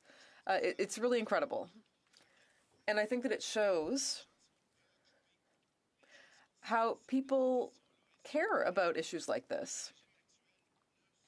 People know that the current system is insufficient and needs to be improved. The Liberals always talk about following the science. Great. But what the science is saying here, what the doctors, the researchers are saying, is that when people suffer from serious illnesses, they need more time to recover. This bill is also very similar to one previously tabled by the member for Elmwood-Transcona in the last Parliament. It was Bill C-212, and it had a very similar objective. You know, 15 weeks is just absolutely not enough. It's ridiculous. In fact, caregivers had more paid weeks than the actual patient. So clearly this is insufficient.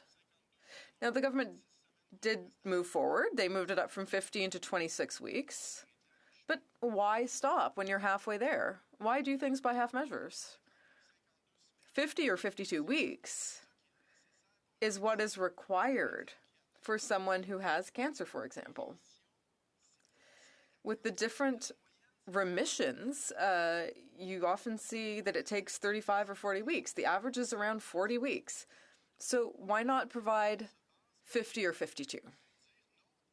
What is the government basing itself on when it says, no, you can't have access to these sickness benefits until you're completely recovered, but, you know, you can only have 26 weeks? It doesn't really help people, and it's not based on any science whatsoever.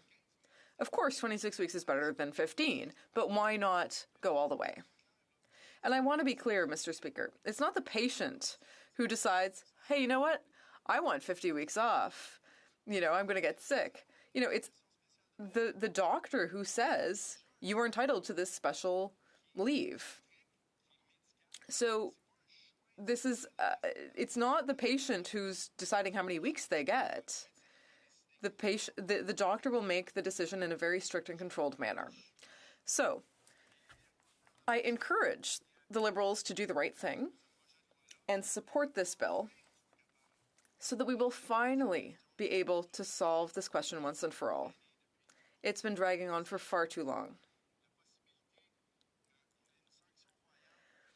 If a royal recommendation is required, or if we need the support of 2 government ministers to move forward, well, then let's get that done. And I hope that people will have enough political will and political courage on the Liberal side to be able to do that. It would be a historic change that everyone would welcome. And I think we'd be able to say, we did this together. We did something that will really and truly help people who are suffering and who need help. And as someone mentioned earlier, this money belongs to the workers. This is not public money that falls from the sky. This is money that people have paid into the system for years, and it needs to be accessible to them. Being unemployed is not an individual choice. It's a collective failing. And illness is also a collective failing. People don't choose to get sick, and people who end up in that situation need to have our support.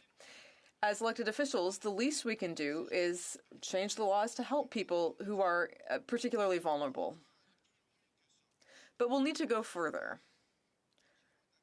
26 weeks are not enough. For 75% of sick workers, that's not enough. So I don't know why the Liberals would stop there. I also want to talk about the EI system more broadly. We've been waiting for a major reform of EI. And, it's just been years and years, Mr. Speaker. It makes no sense. For years, EI workers, people who contribute to the system, haven't been able to get access to the money because they haven't worked enough hours in a year to get access to the program. This system does not work. It absolutely needs to be modernized, and it needs to be modernized urgently. The Liberals keep saying this is in the works, but they've been saying that for a long time. Fortunately, the NDP has been pushing them to move forward on an agreement to actually get things done. But employment insurance for, seasonal workers, for people who deal with the 5-week black hole, for independent workers, it's just catastrophic. It doesn't meet their needs. For freelancers, independent workers, contractors, gig workers, there are more and more people like that in today's economy. And not only do they not have access to those benefits, they can't even contribute to them because they are their own employer. They pay the employer and the employee benefits. So, gig workers, for example, they're just being left by the wayside. And something that we learned from the pandemic, an unfortunate lesson that we worked. I was going to talk about the pandemic in the past tense, but unfortunately there is a 6th wave happening in Quebec now. But, the pandemic showed us that the social safety net was in tatters and needed to be rebuilt. That's one of the federal government's major systems, and it needs to be modernized, better funded, and safeguarded so that people can be well treated under the public system rather than a private system. If we hadn't had the CERB, there are all kinds of independent workers who would have had to declare bankruptcy. Fortunately, we pushed the government to increase the CERB to $2,000 a month, and it was there when people needed it, but it was a temporary measure. It was really only a placeholder. And sort of a Band-Aid solution. Increasing the number of sickness weeks to 52 would really help a lot, though. So thank you very much, Mr. Speaker. Resuming debate, the honourable member for Montmagny, Lille, Kamouraska, Rivière-du-Loup. Thank you very much, Mr. Speaker. Marie-Hélène Dubé, do you know her name? For over 10 years, she's been representing thousands of women, particularly women who are facing serious diseases like cancer and who have had to fight it in difficult circumstances. They must deal not only with illness, but also with financial implications of illness due to the limitations of the current EI system. Marie-Hélène tabled the petition with the most signatures in the history of the House of Commons, with over 600,000 signatures. She is from Rivière-du-Loup in my riding. She now lives in Montreal. She has battled 3 cancers, not 1, not 2, Mr. Speaker, but 3. And she went through all 3 of these cancers in very precarious financial state because of EI, which only gives 15 weeks of support. I don't know whether, Mr. Speaker, you have any close loved ones or family members who have cancer, but 15 weeks, it's not enough. It's impossible to deal with. Treatment usually lasts over 52 weeks in many cases in order to truly beat cancer. Make no mistake, Mr. Speaker, people going through illness do not need any additional stress. The Liberals and the NDP are supposedly progressive parties. They will eventually provide universal dental care for all for free. So why would the same Liberal Party only offer 26 weeks, which is not enough support, not enough time to recover from a serious illness? More cancer patients are women than men. This government calls itself feminist. The Prime Minister likes to call himself a feminist. Should he not thus revise his stance on a bill like this one? Marie-Hélène Dubé has been fighting for this cause for over 10 years, fighting for Canadians who have serious illnesses. We know that such a person with so much determination is rare and unique. I thank her from the bottom of my heart for her exceptional efforts, which I hope will come to fruition through this bill. Many people have been trying to repair this injustice for over 10 years, including the Bloc Québécois. There have been many attempts which have not gone anywhere. This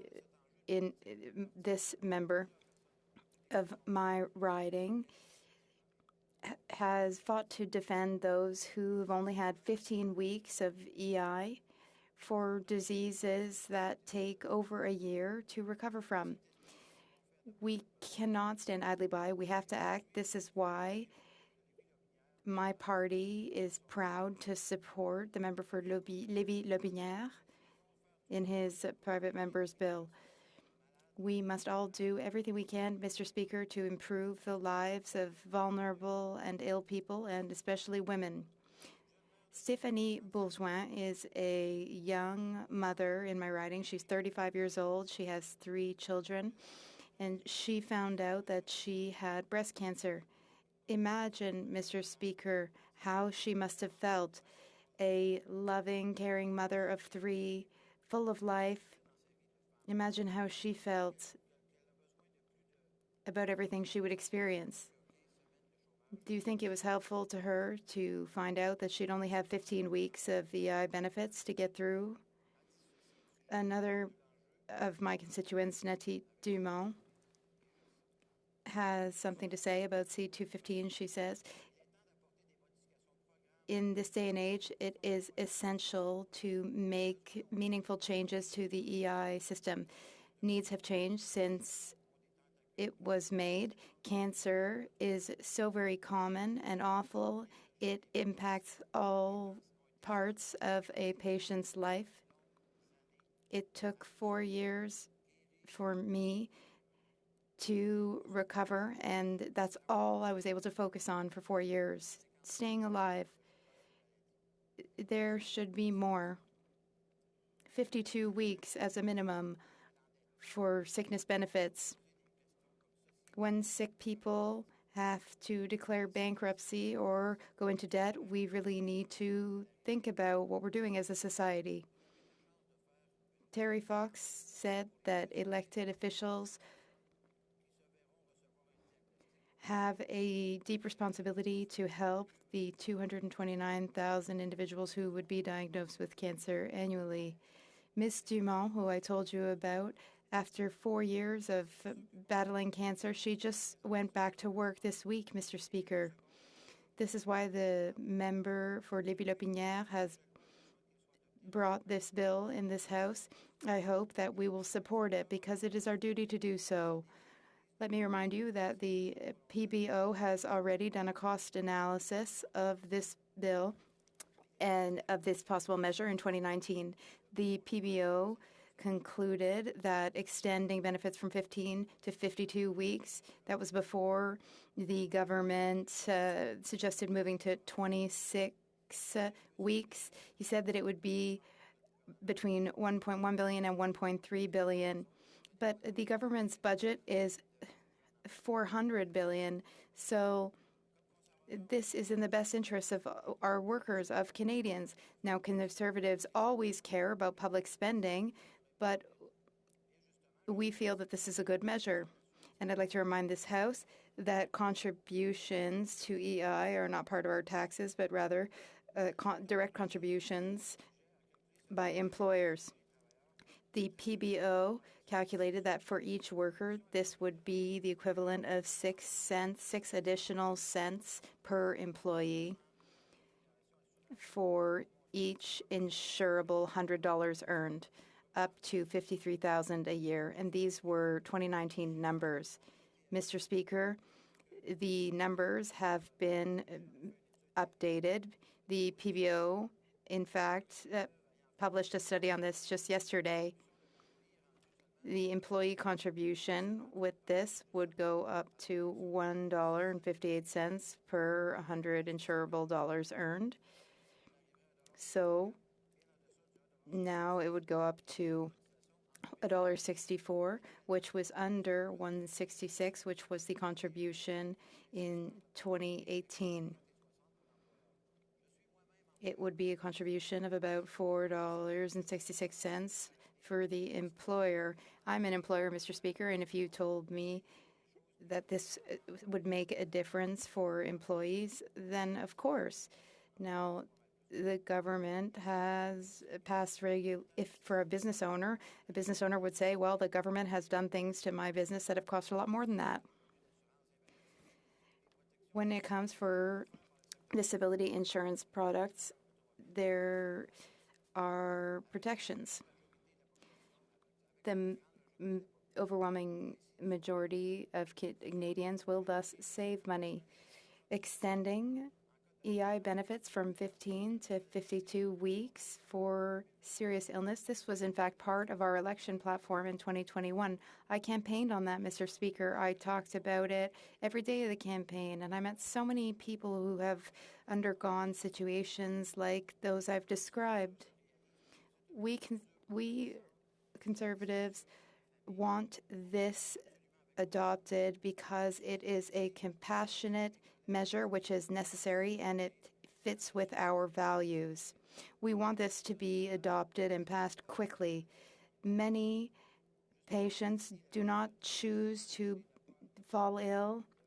Stephanie, the young mother in my riding I told you about, she can't wait for next year or the summer. She has cancer now. She needs benefits now. Mr. Speaker, in conclusion, I was listening to my Liberal colleague earlier. He said that sometimes people take advantage of the program of EI. Well, I don't think we should be here talking about women who are trying to game the system. No, as my other colleague said, this system has protections. For example, doctors have to write medical letters to say that someone deserves these benefits. I really hope that the Liberals will support this bill because it is compassionate, it is incredibly important for Canadians with illnesses, and our society cannot pass on adopting such an important bill. Resuming debate, the Parliamentary Secretary will have 3 minutes this time and the balance of remaining time at the next dedicated time for continuing debate. Parliamentary Leader. I'm pleased today to rise to speak to this private member's bill. I guess in the very short time that I have, Mr. Speaker, I would like to address my concern that I raised to the sponsor of the bill when he introduced it earlier this evening, and that's specifically with respect to the fact that this bill inevitably is going to require royal recommendation. And we know that because a bill almost in the exact same form came through the House in the previous Parliament. Bill C-265 came in the 43rd Parliament, and that bill went through this process, the deliberative process in the House. It was voted on after second reading. It went to committee. The Speaker entertained suggestions as to the need for royal recommendation, as he flagged it to be problematic in his view. And then after it came back from committee, the Speaker basically ruled that it would require that royal recommendation before it could move to the final vote. And it's problematic because we know that it's very, very, very rare that a government would provide royal recommendation to a private member's bill. That's why the vast majority of bills that come through this House that are private members' bills do not have monetary impacts on them because of that exactly. And this is not something that's unique to this particular Liberal government. This is something that has followed course with all governments throughout the last number of years and decades and perhaps even beyond that. So I think that although I admire the initiative that's being brought forward by the member, I think it's very clear to the individual that brought this bill forward that this was the inevitable fate of this bill. Now, that only leads me to conclude that perhaps the only reason to introduce this bill was to somehow try to shame or make the government look bad because they won't attach that royal recommendation to it. But I don't see the benefit in how that will actually advance this particular issue. And to that point, I am very thrilled to say, Mr. Speaker, that a number of the initiatives that this bill seeks out to entertain are actually covered in the budget of 2021. So although this member might be seeking perhaps slightly more, a lot of the measures were actually covered in that. And so although I'm concerned about the royal recommendation aspect of it, Mr. Speaker, I'm certainly interested to hear more of the debate, and I know that you will give me my remaining 7 minutes when we resume this debate. Thank you, Mr. Speaker. La période prévue pour l'étude des The time for private members' business is now expired and is now placed at the bottom of the order paper. Now, in accordance with Standing Order 38, a motion for adjournment of the House is deemed moved and carried. Consequently, that the House do adjourn now. The Honourable Member for Courtenay Alberni. Mr. Speaker, I was quite surprised because I thought I was the second speaker. But Mr. Speaker, I'm pleased to rise today to again highlight the government's failure to address the poison drug supply in this country that has cost 27,000 lives and the inaction. Mr. Speaker, I'm just going to read a quote. This is from the Minister of Mental Health and Addictions, who was at Health Committee, and she cited that decriminalizing heroin and other street drugs is no answer to preventing deaths. She also said the legalization of marijuana did not stop users from buying on the black market. That decriminalization still means people go to the street to get their drugs. Now, I'm going to speak a little bit, Mr. Speaker, about how tackling this crisis there is no silver bullet, that it's going to take a multifaceted approach. And decriminalization is a critical step. Saving lives, like I said, it's going to take multiple actions. And decriminalization alone, I agree, it won't be enough. But saving lives will require relieving drug users of the fear and shame of criminal behavior. For many drug users, this is a necessary prerequisite to accessing a regulated, safer supply or stepping forward for trauma-based treatment or help from health care providers. As long as users are living in the shadows of criminal behavior, afraid of losing their supply, afraid of losing their employment, income, or their freedom and social relationships, the likelihood of trusting essential harm reduction services is very low. That's a fact, Mr. Speaker. We all need to understand that cherry picking one or another public policy reforms simply won't be enough. Responding to overdose deaths that are epidemic in our country requires a multifaceted response with interlinked and complementary measures that will provide a safe social environment for users. It can't be either or. Yes to safer supply and no to criminalization. It can't be that. Can't be either one or the other. Yes to treatment, but no to safer supply or expungement of criminal convictions for simple possession. Can't be that, Mr. Speaker. The measures recommended by the government's expert task force on substance use are intended to work in concert. We can walk and chew gum, Mr. Speaker, here in this country. Accessing safe substances will save lives. But walking through the door of a government-sponsored safe injection site takes courage when the very act of using drugs is a criminal offense. Decriminalization will reduce barriers to accessing a regulated, safer supply. Expungement of criminal records will help Canadians overcome the barriers to employment, housing, and child custody created by criminalization. Universal access to trauma-based treatment will help many recover from the consequences of substance use and live lives free of the consequences of substance use. Decriminalization, providing a low-barrier regulated safer supply for users, expunging records of criminal conviction, and providing universal access to treatment are all policies that must go hand in hand. A multifaceted response to a multifaceted crisis in our society that is taking lives. Now, Mr. Speaker, I want to thank the Globe and Mail, the editorial board of the Globe and Mail, who outlined the failed policies of this government, the lack of priority in taking action to tackle this endemic that's taking the lives of our daughters and sons and mothers and fathers, our community members in this country. And they cite that in the House of Commons there's an NDP private members bill, C-216, that proposes decriminalization as well as a national strategy on substance use that includes low barrier access to a safe supply of medically regulated substances and universal access to recovery, treatment, and harm reduction services for problematic substance use. C-216 sits in the purgatory of second reading. How to change the course of a ruthless epidemic of overdose deaths is right there in front of all MPs. The pile of evidence, from too many deaths to the policies to save lives, is sitting right there. I hope this government's going to listen to that. The Honourable Parliamentary Secretary to the Minister of Mental Health, Addictions and Associate Minister of Health. Thank you, Mr. Speaker. First, I'd like to thank the member for Courtenay Alberni for his work, for his commitment and dedication to ending the opioid overdose crisis and toxic supply crisis in Canada.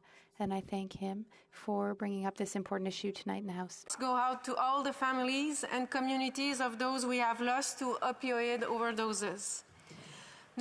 Our government recognizes that harmful substance use is first and foremost a public health issue. Work with partners to look at ways to support programs and services that divert people who use drugs away from the criminal justice system and towards supportive and trusted relationships in health and social services, such as supervised consumption sites and drug treatment services for those who are ready. Since January 2016, the number of supervised consumption sites operating in Canada has increased from 1 to 38. Ce mois-ci, This month, our government announced that $3.5 million of funding from the substance use and addiction program will be used to extend 4 safe supply pilot projects in Toronto, Vancouver, and Victoria. Our government has invested over $63 million overall in safe supply projects throughout the country. These projects have saved thousands of lives. These funds get to where they are needed most for people who use drugs so that they have opportunities to access treatment and recovery options at their own pace. Our diversified approach follows our previous actions, which include investments of over $700 million in community risk reduction products, as well as community treatment and prevention projects. The provision of a safer supply of drugs through pharmaceutical-grade drugs is one of the essential tools to help prevent overdoses, and it's one part of our comprehensive approach to the opioid overdose crisis. We have allowed pharmacists and doctors to renew and transfer prescriptions to make access to medication easier for those who consume drugs. On December 7th, my colleague, the Honourable Minister of Justice and Attorney General of Canada, presented a bill which, among other measures, would require that police officers and Crown prosecutors consider non-criminal responses to drug crimes, such as diversification measures towards treatment programs. With these government actions, we must continue to expand public understanding that substance use disorder is not a choice, but a treatable medical condition that requires a broad range of care and treatment options. Decriminalization, while an important part, is only one facet of this issue, as we also have to ensure the toxic drug supply is eliminated, safer supply is provided, and that we do everything we can from a whole-of-system approach to ultimately save lives. That's why we are working closely with our provincial, territorial, and municipal partners, as well as with other key stakeholders, to reduce risk, save lives, and offer people the support that they need. Canadians can be assured that fighting the opioid overdose crisis remains a key priority for our government. Thank you. The Honourable Member for Courtenay Alberni, with 1 minute. Mr. Speaker, pilot projects alone aren't going to solve this crisis. 27,000 Canadians have lost their lives from poison drug supply since this government got to power. They've got an application from British Columbia that's asking for decriminalization from the City of Vancouver, now the City of Toronto, supported by the Police Chiefs Association of Canada, by medical health professionals, the government's own expert task force. I guess my question to you, Mr. Speaker, to the Parliamentary Secretary, is how many people have to die before they listen to their own expert task force? Is it 30,000, 35,000, 40, 50, 60, 100,000? When are they going to start to listen to their own experts? Are they just going to let people to continue to die of preventable poison drug supply? We know the answer, Mr. Speaker. When will they act? Because 75% of people that have died from a poison drug supply died at home instead of getting help. Decriminalization is part of the solution. They need to answer to the families of the people that lost loved ones, and they need to act. The Honourable Parliamentary Secretary, with 1 minute. Thank you, Mr. Speaker. Our government obviously understands the urgency of this situation, and we are moving forward with an approach that is evidence-based to end this crisis. Associated with substance use is also essential in addressing this whole-of-society problem and turning the tide on this crisis. This includes investing over $13 million to help change attitudes and perceptions towards drug users, and an additional commitment of $25 million in our platform to reduce stigmatization. Our government is working with provinces, territories, and communities to develop a comprehensive health-based strategy to address the ongoing tragedy, including $500 million that we committed to in our platform to support partners in providing access to a full range of evidence-based treatment. We will continue doing everything we possibly can to save lives and to end this national public health crisis. The Honourable Member for Kenora. Thank you very much, Mr. Speaker, earlier this month I had the opportunity to ask the Health Minister a very simple question. I asked when the government would put an end to the arbitrary and unscientific PCR testing requirements at our land border. And Mr. Speaker, in response, the Minister said, and I quote, Mr. Speaker, I am obviously very pleased to hear one more colleague who cares about the industry of tourism. I do as well, as I just said. That is why we are working to protect both the health and safety of workers and travelers, but also to make sure that our tourism industry can thrive.